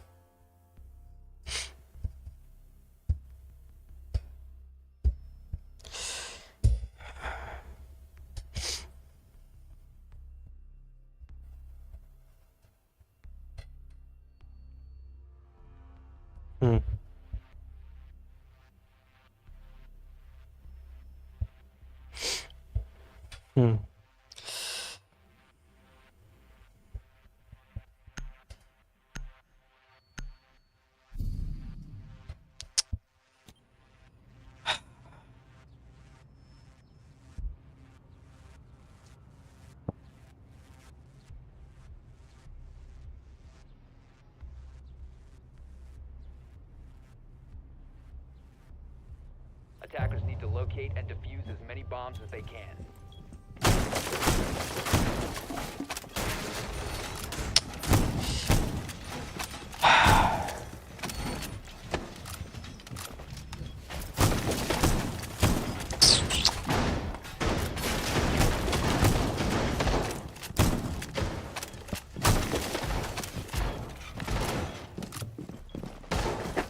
Ow. Ugh, 5.2 though. Not a reference. Well, hey, wait, guys, a 5.2 reference. It's real. But back onto the actual game more accurately. Spartans have been pretty damn what I'd call strong. Kid Jutsu is certainly not hitting that 8.5 over-under at this point, but it looks like everyone else is doing good. And Uzi, I don't think anyone really expected the man to play like this, but you know.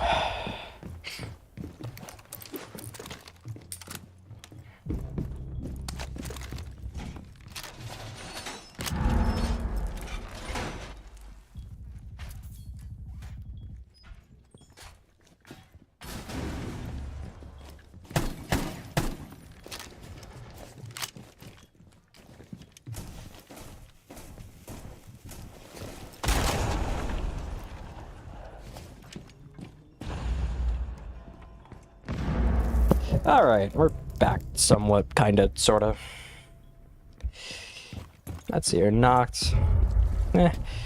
I think all the value is really going to be what Uzi does, but immediately taken out by Kitjutsu. I think that over-under is going to be found as a double kill comes swinging in. Orbital goes down.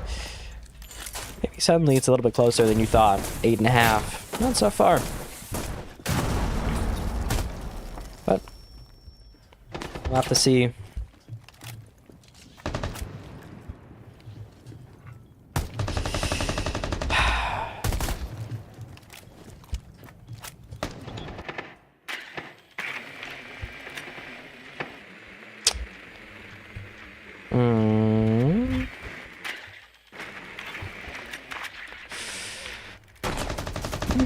And someone's down there. They at least do CITQC. Maybe Spartans have a bit of a down round here. You're going to have to look for something special, but a C4 is going to come and stop the plant in a 1v3.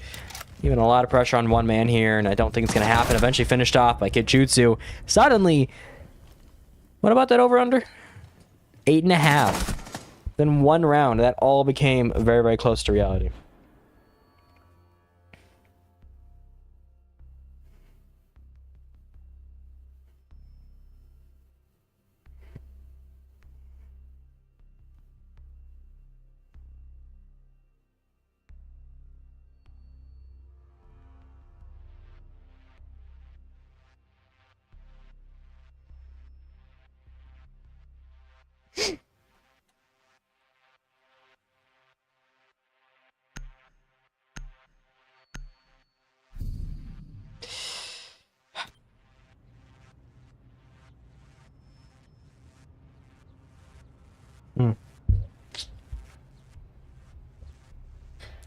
I don't know. I'm a little. Yeah, maybe there's some hope here for the Facade 5.2. Maybe I've been hating a little too much. There's a true chance of. I don't know if I'd call redemption just being the same team with a hat on. I feel like they've always just had this up and down game, and that's how they play. But like, I don't know. I feel like they're just always they're just worse now because it's now up and down in the regular season, including the playoffs. 2-1. Or maybe this means 5.2 is now going to be consistent in the playoffs and be really good again, and then they're just going to be weird in the regular season. That'd be funny too. Hold on. I'm going to grab a charger so I don't die mid-game, because I prefer to have a mic.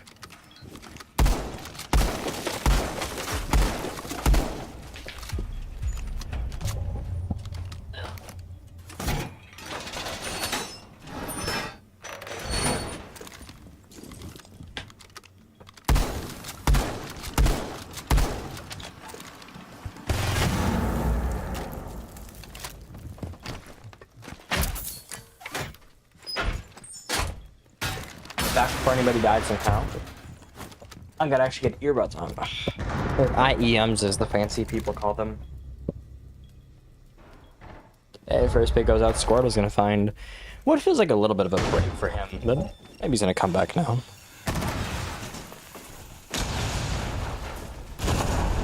Ah, my god.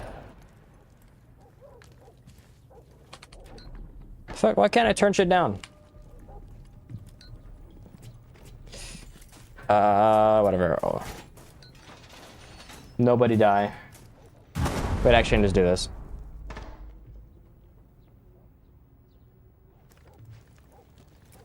let me turn it down. Also, why do the FPS chunk so much? There we go. All right, now my ears aren't super screwed because I just shoved a fucking IO thing in my earballs. It's great comms. Hey, Kitjutsu's gonna find one more. Getting into orbital should bring it back to an even game. Now you just need to see at least a big performance, preferably from Stretch. Hey, maybe Kitjutsu can find his over-under now, which... Imagine he ends 8-6. That'd be one sad game. You never know. The madman who bet over might actually be the smartest dude here. If it happens, of course. We still have quite a bit of time between 1 and 2. But Foreign's going to just keep holding the angle, waiting for his moment.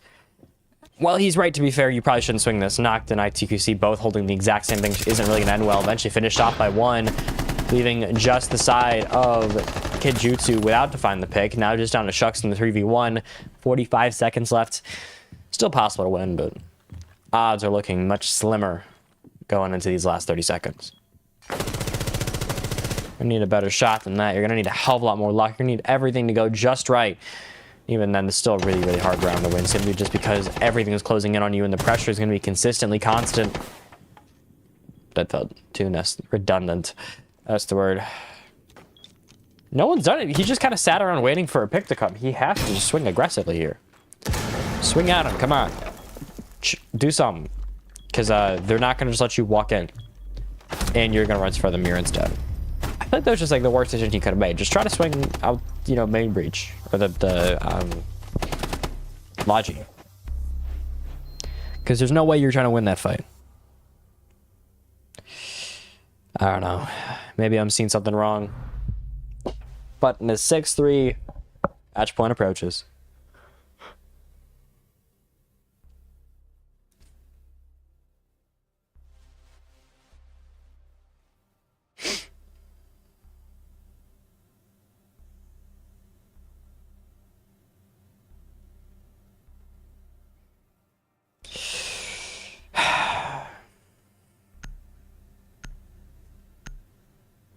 I don't know, this game just felt very... eerie isn't the word. Incomplete? I don't know, maybe I'm just looking at it through the wrong angle here.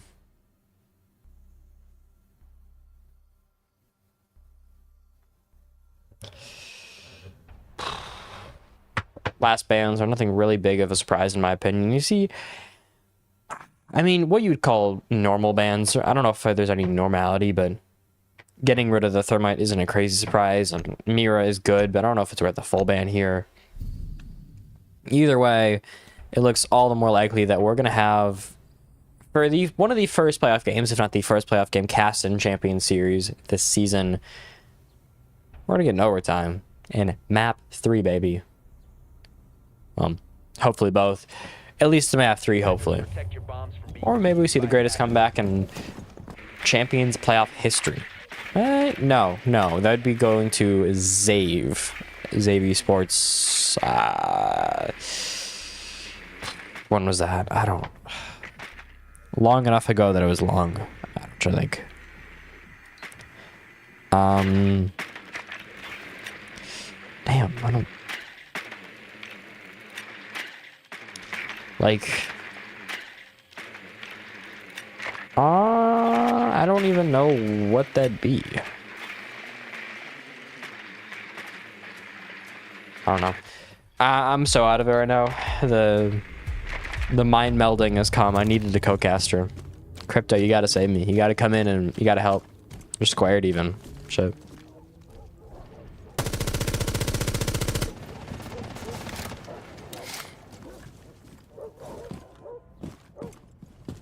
Yeah, I just need someone with chemistry, man. I got... The solo casts burn you so fast. Cino's a great person at it, but I don't got that kind of energy.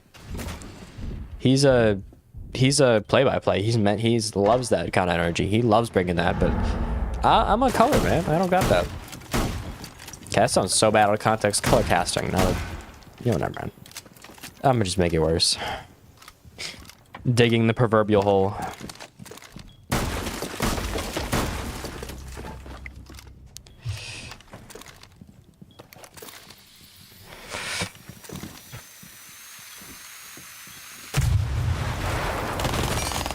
My shots are going to come out with marginal success and pretty wasted C4 all in all, actually.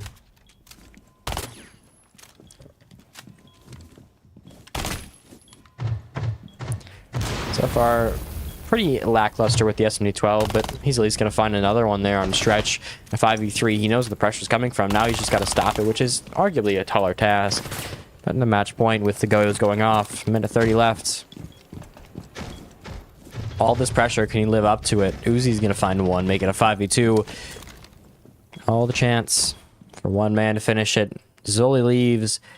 Guess I'm going to assume that's the map 3.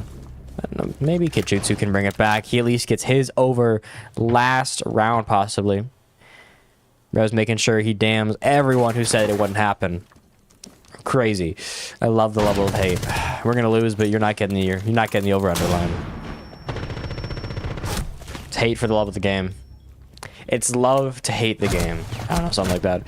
3v1 though, Shucks is maybe going to pop off. We've seen certainly impressive performances from him, but this would be significantly farther up there than anything else.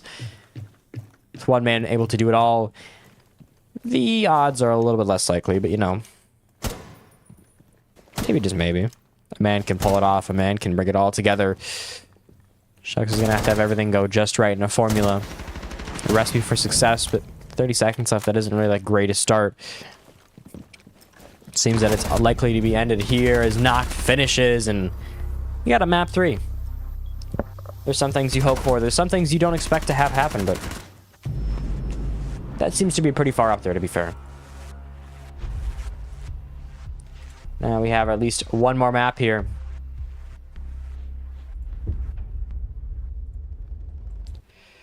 Seven, 3.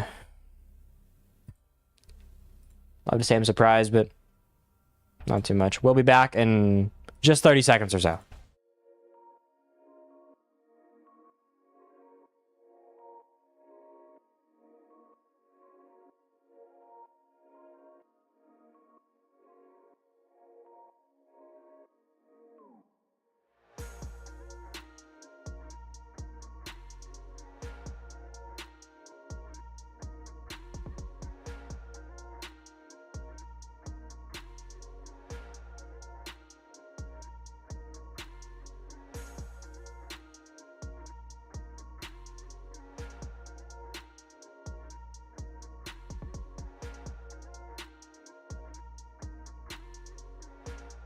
Another to wait, and maybe another tech issue. Another tech issue. Hold on, we'll go for one invite. Blah blah blah. Where is Ubisoft? There it is. If it doesn't go through, we chalk it, and then we have to rehost. Fuck. Well. Rehost time. Fuck, I hate these.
And we're back, and this time we have ourselves one last map to try to close it out.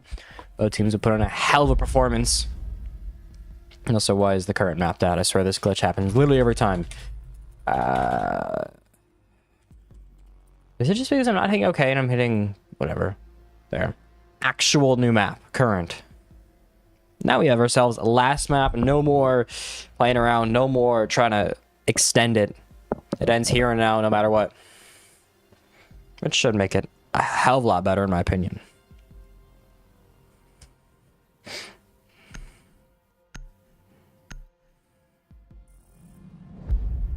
Somehow, I'm kind of astonished we have a map 3. Okay, ignore the random notification.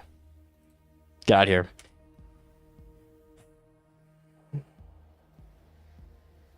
By some true miracle, it has happened, though.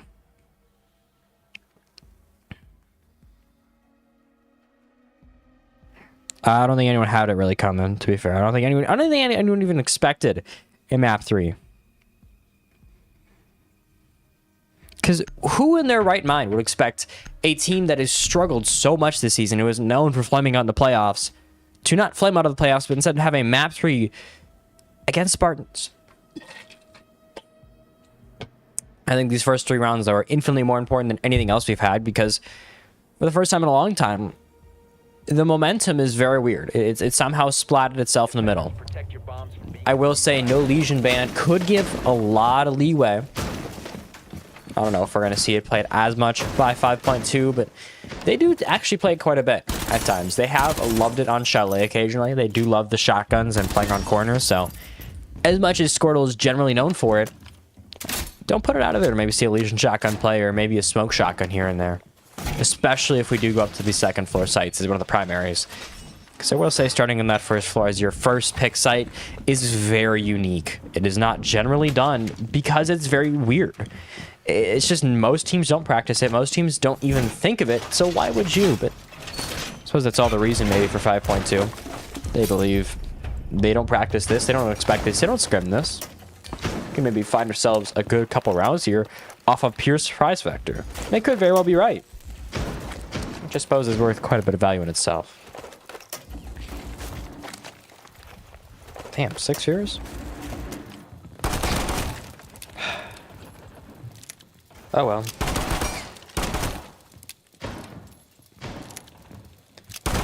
Either way,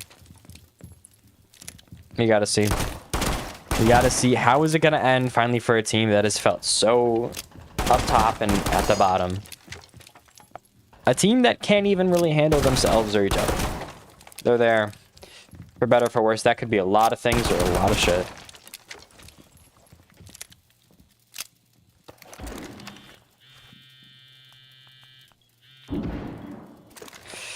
Alright, let's see what we have though.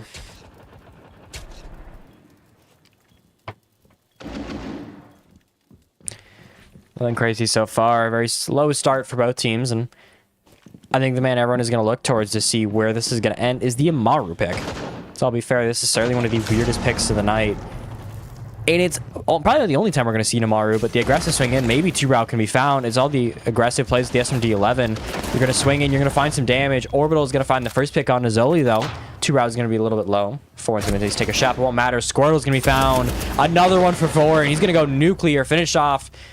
ITQC has at least one pick, try to bring it back, but the verticality might cause an issue of fouling. Once again, that verticality turned out to be a hell of a problem. Stretch is going to find it, get it down here too. Shucks is finding one more pick, not at least getting his first on the board, but in a 1v2, the odds are very, very slim in his favor. We need to see a pretty damn good play from him to try to pull this one back.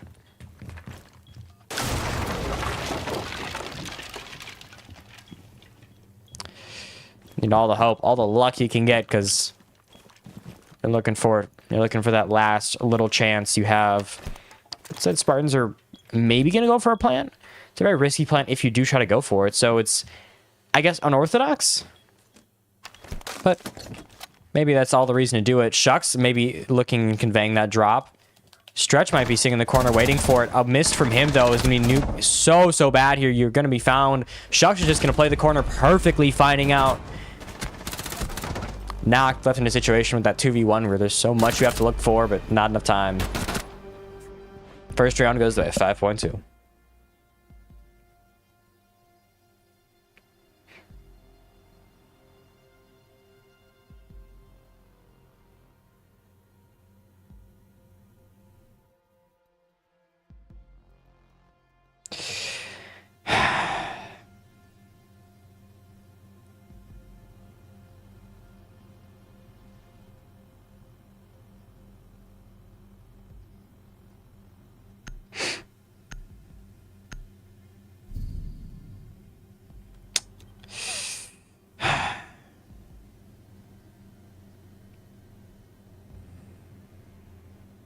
I do immediately have questions though, just about how this will play out overall.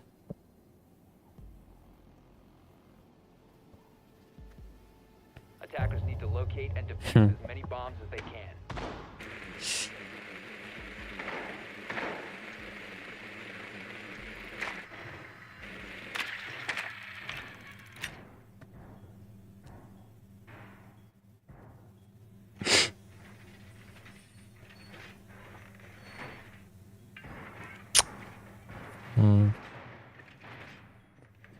Kawhi, what are we not doing? What are we doing here? Kawhi's buns. 2 points? 2? Whatever. I'm just hating.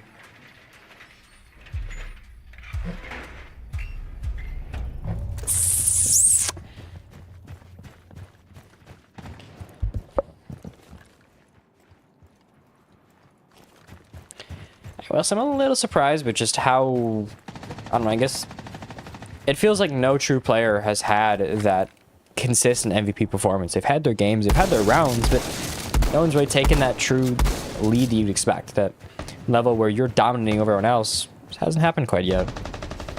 Maybe last map can be a good time to show it out. Let's see, who's the best player throwing over-under on? Let's do Squirtle again. When everything's on the line, 13. Well, no, we'll do. I'm feeling 12 and a half. From my numbers.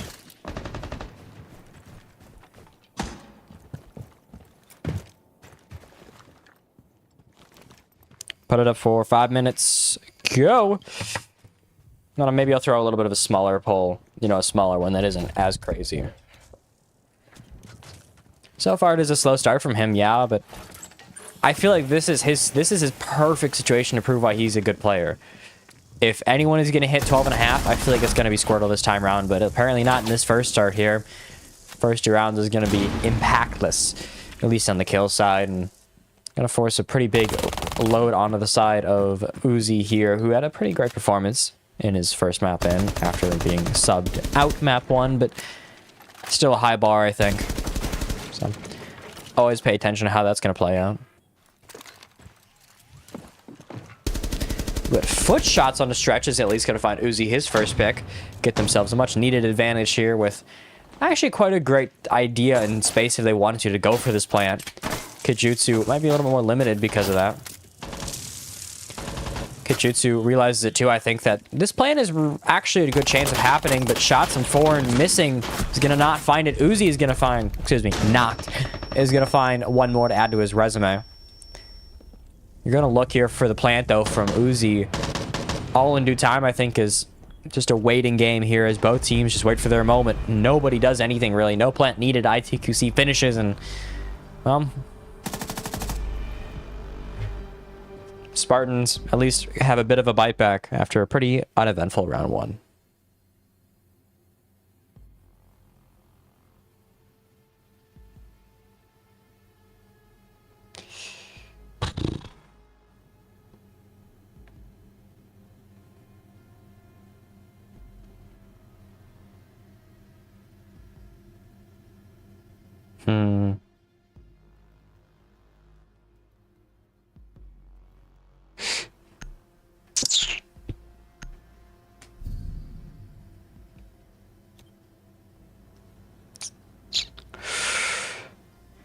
Okay.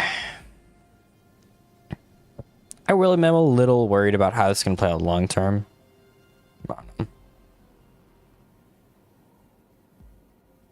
Attackers need to locate and defuse Squirtle, at least not with the start that I think anyone would hope for. They're leaving pretty... just not great.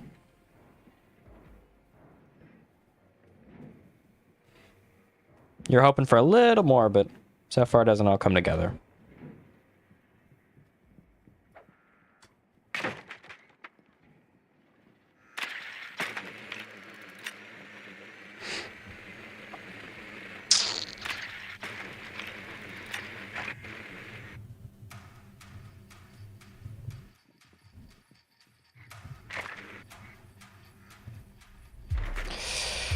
Okay.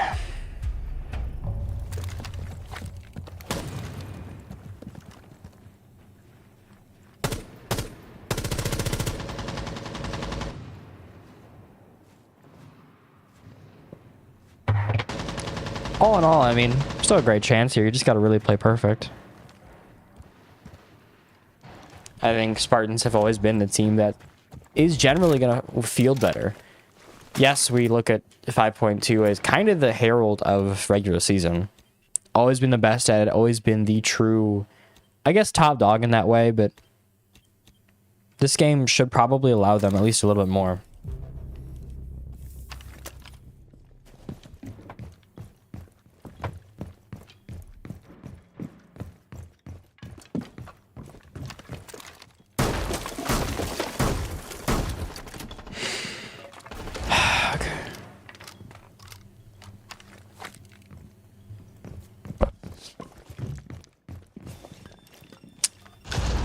Alright. Okay, Jutsu is going to find one more to add to his relatively lackluster total, but still a good enough start from him, I think.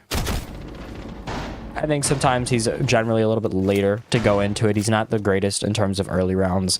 And that's been a pretty consistent, I guess, showing through his game. So if you don't see him pop off early, not a big surprise. I would say Squirtle is a little bit more indicative of that. He is generally a player that does do better in the early rounds. He does like it.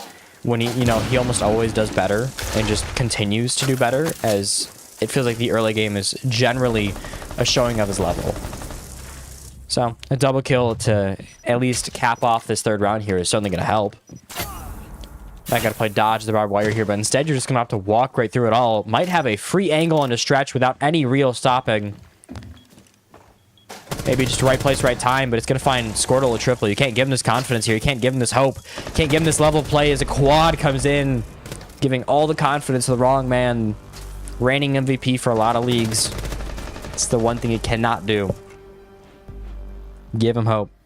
And you gave him all the hope he needed.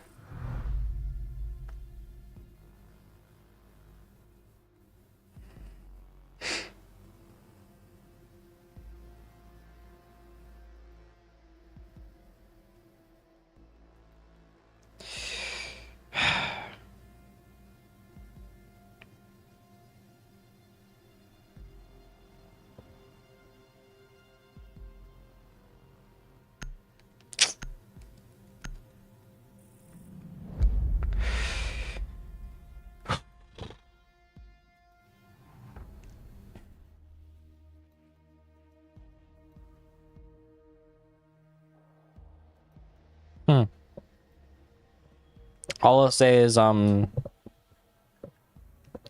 Squirtle has been historically in these past 2 seasons kind of unbeatable. So if it continues, I'm not really surprised. I'm more just, it's there.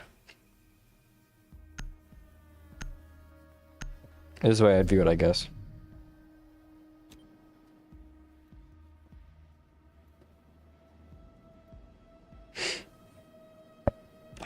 Damn.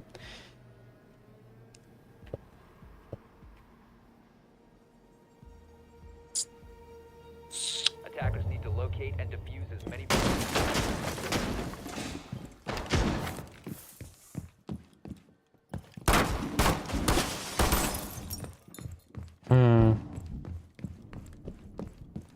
I don't know. I mean, I think there's just some players who have consistently just been unstoppable. I don't know. Squirtle has generally always been in that top 10 of players to worry about. And he might not bring up players of the week because he's on a team that's pretty damn hard to win with in terms of pure kills.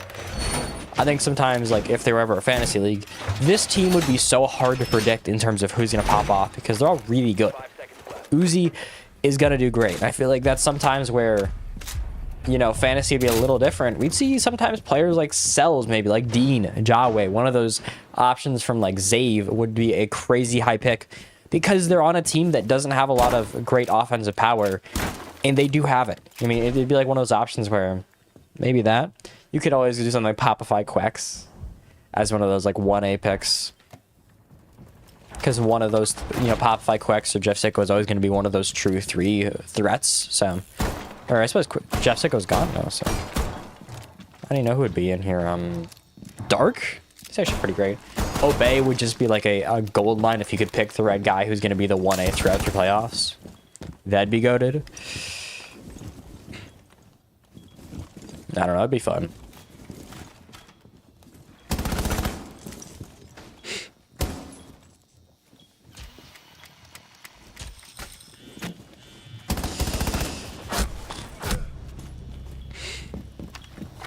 Squirtle at least is going to find stretch here, going to find a pretty big value.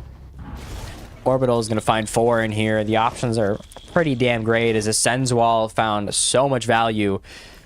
Shuck's still with a C4 in hand, but it whiffs and Plant's going to go down. Missed shots, but still 2 down. Should be a winnable fight if you can get one, but instead Noct and Orbital both find their picks.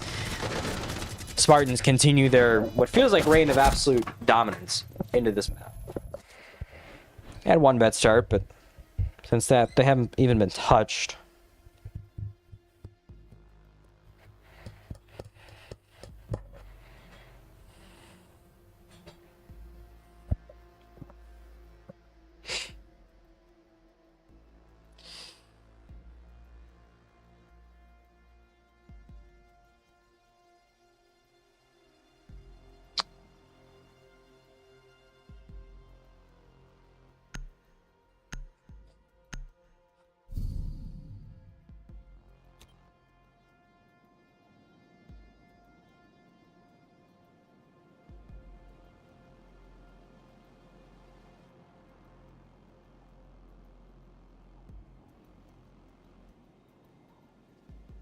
Oh, that'd be fun as hell.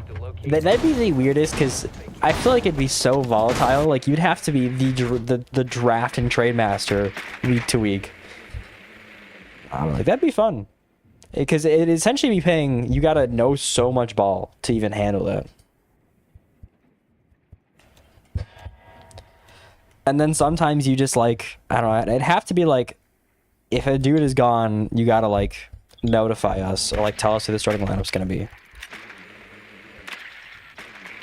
It could be fun. It'd also be ridiculously hard to set up, you know. I might have to ask someone, once again, I'm gonna have to ask an actual analyst who can do pure numbers like that. Orbital, at least, been the surprising top threat. Don't get me wrong, Cody's certainly a good player, but I didn't have him really as the top guy for any of these offensive plays, so. To see him is a little weird, but once again, as I was speaking on, maybe the Legion is going to be picked once or twice. We do eventually have Kit Jutsu pick it. Maybe not the person I had picking, but you know. Sometimes it's like that. Also, yeah, I don't know. Views on Twitch is so weird in terms of like how it counts them, because sometimes it'll count so much more than it is. No one voted on the poll. Tragic. Well, Squirtle maybe he's gonna hit 13. That'd be the total to get over here. He's at least had a good start, but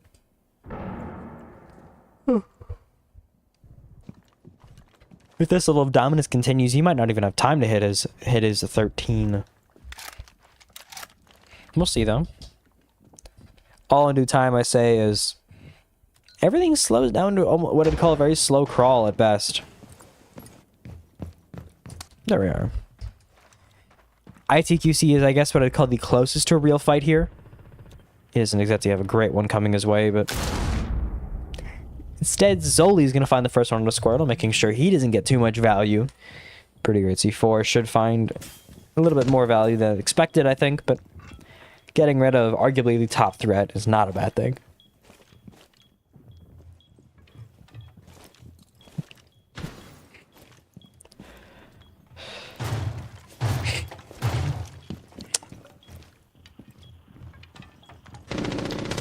Orbital is at least going to hopefully try to find some verticality with the R4C. Uzi's going to get a kill onto Zoli here, bringing it back to an even game. Dealing with the shotgun now from Shucks is going to be the biggest issue. Don't count out Kitjutsu. His Elysian shotgun could still cause quite a bit of chaos if left unchecked. But I think Flash is a little bit more workable with him. So Noct will still probably have a chance to steal something here. Against that at least, but for the rest it's a little more unlikely. And the spot comes out. You cannot get the thermite off, and suddenly the advantage goes your way, but Orbital is going to find 2 big picks there. His value keeps increasing. He cannot seem to be really even beaten so far. Leaving just Kitjutsu and Stretch alive, 2 players that have struggled to do much of anything so far, but maybe that can be changed. ITQC is going to go down. Leaving Uzi and Orbital, out of all people, to really finish it off, but instead Smoke. Wow, okay. The Smoke is going to do it. All right. Shit, my bad. Hey, 4! I saw you were streaming that AGL game. Shit. Thank you for the raid, dude. Hell yeah. Hey, 4, you gotta listen and lock in, bro. I'm speaking the truth here. I'm probably gonna do a console league fantasy team. I can probably set it up too. I know an analyst who'd be probably one to help me with it, because he'd already do it for a league, or for Wild Boys League. So, you know, Bait Jutsu is crazy work. Hey, listen, he had 1 over. Actually, he's been mostly under this BO3. He had 8.5 first line for first map, was under. Second map he hit it. Third map he does not like to be doing so. Whoa! Need to locate and defuse as many bombs as they can. There we go. Might be leaking myself. Whoopsie daisy. Probably don't want to do that, but no, he still plays. He's mostly a sub from what I know. Kitjutsu is not normally a starter, but I am not super up to date on 5.2's current lineup, as it changes often. They are a very big changer. As of recent, they don't generally stick with the same lineup for more than 2 games, so it's all over the place at best. What's the ping at 38? Oxy? Oxy? Yeah, no, I'm not saying it's Uzi. He say, I love you for Heisey. Or I run a Heisey. I refuse to call him that. It's Uzi. This is our knockoff pro. Even though he's not that good. I mean, I'm saying that, but he's actually been relatively good all in all. At least last map, he was crazy. This one's a little more down to earth. Overall, a little bit of what I'd call more tame start. Watch knockdown here. He might be able to find his value, but he's going to have to deal with a relatively annoying trick. And they have a Cade here. I don't know if I'd really expect... Where's the Cade? Oh, that's an easy Cade to get if you know what you're doing. Come on now. You send 1 man down there, that's over. That Stretch is also playing the stairs, so maybe a little more careful. Damage could be found instead, just barely dodging it. Betting all on Pickles. Actually, I would hate, but Pickles is kind of nutty. He's great on his first game back. Ford is gonna find Squirtle there. I feel like it'd be super weird trying to do it, but it'd be so fun. It'd be fun because, you know, people, you know, if you can finally watch your players and I can actually get graphics going of like plus fantasy points, that'd be fun. Orbital, or Cody, in his weird game back, is performed relatively to a high level. He is certainly not the top player, though. I'm pretty sure they go under... maybe Squirtle? I think Squirtle would be at just barely. Now, Pickles would go probably high, because I feel like when you're thinking about it, it's always about, you know, like teams like 907 is so much harder to predict, but he's not like Void, which doesn't have a lot of weapons. He is the only weapon. He's going to drop a nuke every game. You know what I mean? No, he's a great player, though. I can totally get that. Great flash, but ITQC hits himself, just barely saving Stretch. But maybe Nomad can do it instead. Hits him in the corner. You can try to go for the rush here, but instead you don't move it. ITQC is going to go the other way instead. Ozzy, excuse me, can find his value, leaving just Kitjutsu. The man with the Legion shotgun, the knockoff Squirtle in a 2v1. Oh, getting Orbital Cody down now. The chances all there. Just don't miss your shots. Knocked finishes. Spartans hopefully trying to clean this one up and make this quick in and out in the map 3.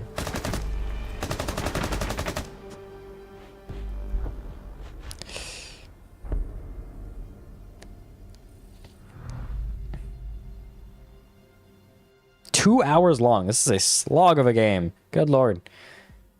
Pray for the players. I could never. I'd mentally lose it. Like 2 games in.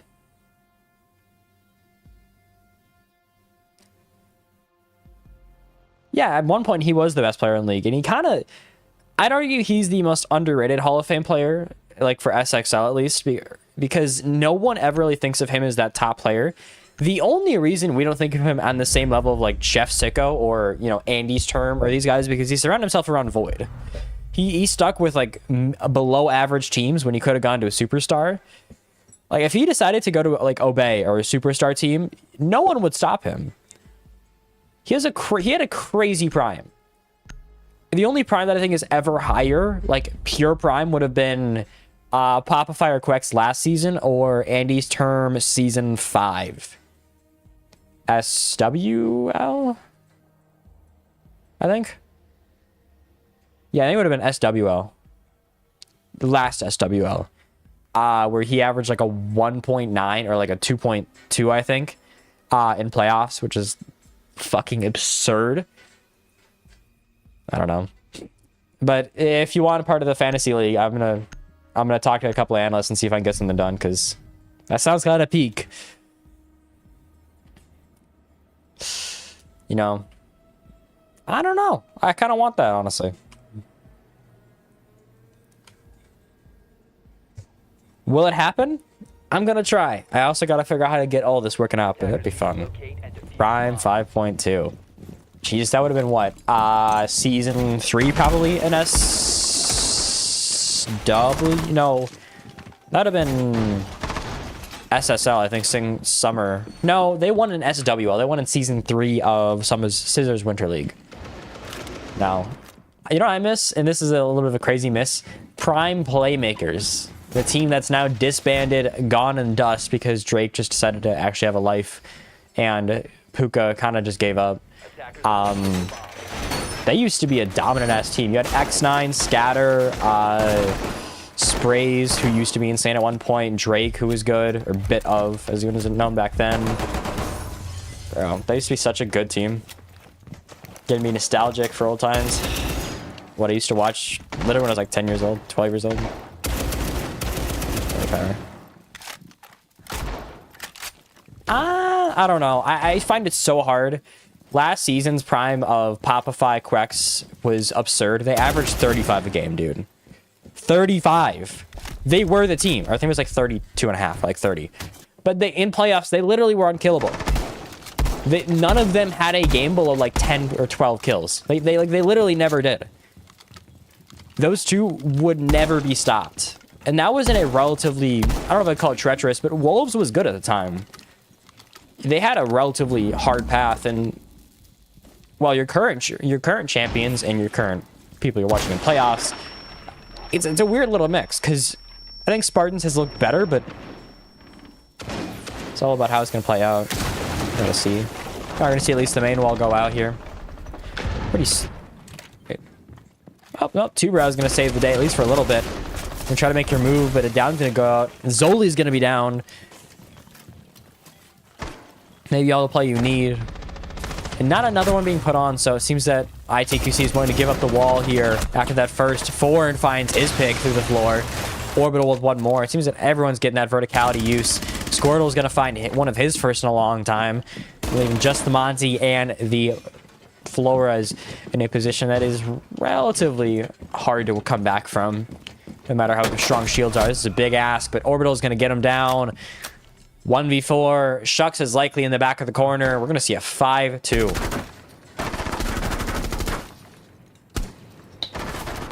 I don't know. That'd be so fun. I don't know if I could ever even handle stats or anything. Like, actually, no, because I know a dude that could run a program like that, where he could figure it out and code it. Yeah, Orbital finishes it out, though. No way the Hydrate's going this way, bro. Binks was the only man that did this shit. Hold on. Ugh. The water was school water. It tasted... The filter tastes weird. Ugh.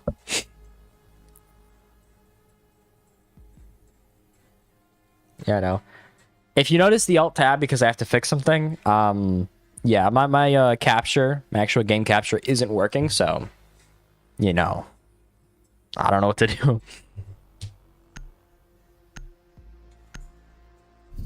If I had a fix, I would have done it by now. Ah, you don't need to see that. Oh my fucking god, close this. Shut up.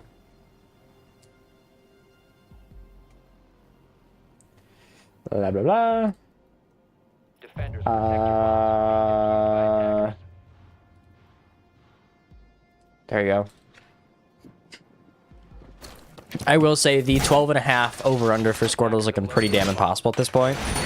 I had higher hopes. My stats had higher hopes. Higher hopes. My spreadsheet had higher hopes. My math had higher hopes. He's doing good. He's still probably what I'd call a top 2 player. Actually, I'd still say he's the best player probably in the server in terms of pure stats, but you know, I feel like when you win MVP and you get top 5 in voting another season, or you know, in here, it feels like it's so hard to say, you know, don't. I don't know. We'll see, but Squirtle, I don't know. I feel like after you win MVP, after you get so good,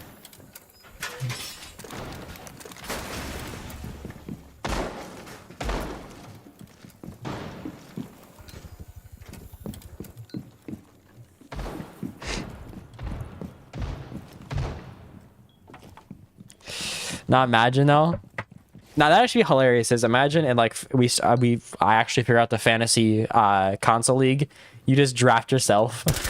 You draft yourself out of a nuclear game. Biggest ego boost on the planet. I don't know. That'd be weird. I'll see if I can figure it out though. I gotta ask some guys once again. I gotta get the council people that actually know what they're doing with coding and stats. Because I don't know how to do that. No. But relatively good use of the Flores here by Zoli, trying to back it off, trying to get a little bit more pressure, hopefully stop what feels like the oncoming assault that he's eventually gonna have to fight. You know, make it a little bit easier, get rid of the deployable shields, get rid of the, hopefully get rid of the clash, but it's a slow way in. We also have in the corner, I'll finish off by TQC. I was gonna say Stretch sitting on the Monty, but he's gonna be safe. You're gonna see hopefully getting rid of the ace here. Keeping the Mirror Dream alive, keeping a very annoying power point. Now a 2-player advantage, even more hard to stop.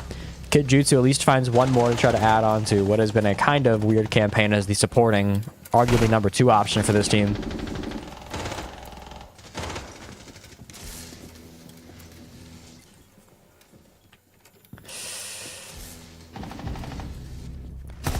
Kid Jutsu, however, also finds one onto Ozzy, excuse me. Eventually I'll figure it out. Orbital gets 4 in, so at least we're keeping this one close. 13 for Cody on this, on what has been easily one of his best games in a long time, and it's such an important one as well. I suppose when it comes to clutch, he's going to be the one to do it. Another one found. Zoli goes down, leaving just Kid Jutsu. Finish off by Nox. Spartans get their match point and a series point after 3 maps of toiling and termination. They finally have a chance to close it out. It what has been a beautiful map 3 for them. It has felt strong. Everyone has felt consistent.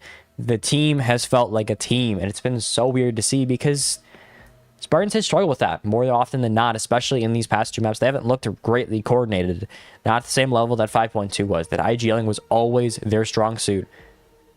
But Stretch hasn't been able to do that as well enough. You haven't seen the same level. We've seen more coordination from Spartans. We've seen more pushback, more aggression. And on a map 3 that I think is so benefiting of a team like 5.2 where they can strategize, that ain't coming together. And I think that the lackluster defensive half from 5.2 is what kind of caused a down spiral. And now you're going to see likely the end. At least for this season for them. Sadly, I guarantee you not the way they wanted to go out, but Attackers need to locate. Spartans is arguably a top 3 team right now. I'd argue either between top 3 or top 4. It kind of depends on where you play Synergy because they're weird. And 907, they're both weird. Wild Boys, the second they get to playoffs, is good. You know, I don't think anyone's really going to try to discredit them when they get to playoffs. 907 could be good if they lock in. Synergy is good when they get to playoffs. A lot of those teams are really just an asterisk. If they get playoffs, you're scared. If not, then they're kind of just don't caring. They're too nonchalant to play and like try. So, it's one of those things. It's kind of like 907 was the only difference where, for whatever reason, Buddha was able to lead that team and made them show up every game like it was playoffs. Made them show up every game like there was a grand finals in line, and they ran with it. No one could even touch them at that level.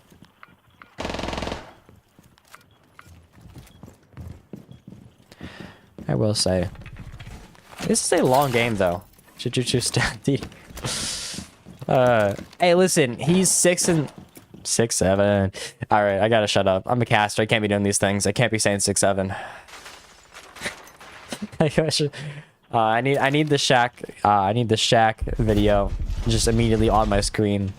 I need the shit auto popping up.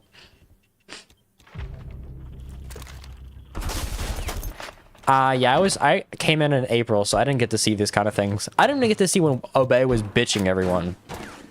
I've only seen current Obey, which hasn't been the craziest. I've only heard the horror stories and seen the stats. Well, stats, horror stories for everyone else, stats because those are public to some degree. They've been trying to gatekeep the stats from last season, which is not so fun. Honestly, we're gonna see a relatively pretty strong start, but maybe 5.2 can finish here. Maybe can get a couple more rounds here to stave off what feels like the inevitable at this point. And the nuts on this man of ITQC. Sit in the corner when all hell is breaking loose. And just keep sitting in the corner. And somehow Foreign has not pushed the verticality yet. At least not the important step. But Orbital's going to tie it back up. Knocked with one more. Big picks coming in, all in pretty important spots. Orbital is 15 now. Dominance is, well, it feels like not even a word at this point to be used lightly, because it feels like every single time I say someone's been dominant, it'll start shitting the bed. But 15, what are they? We've seen quite a few big games, but Foreign's going to try to bring it back with a triple kill. Maybe he can bring it together. Monty's going to force it back. So again, you got to be careful. Orbital's going to find one more, though. No one can find the safety they need, leaving just Knocked in the 1v1. Series point. Foreign has a chance to keep the team alive, keep just one more round going, and try to play it one round at a time, bring it back to an overtime win. But everything leans Knocked away, or everything leans Knox way.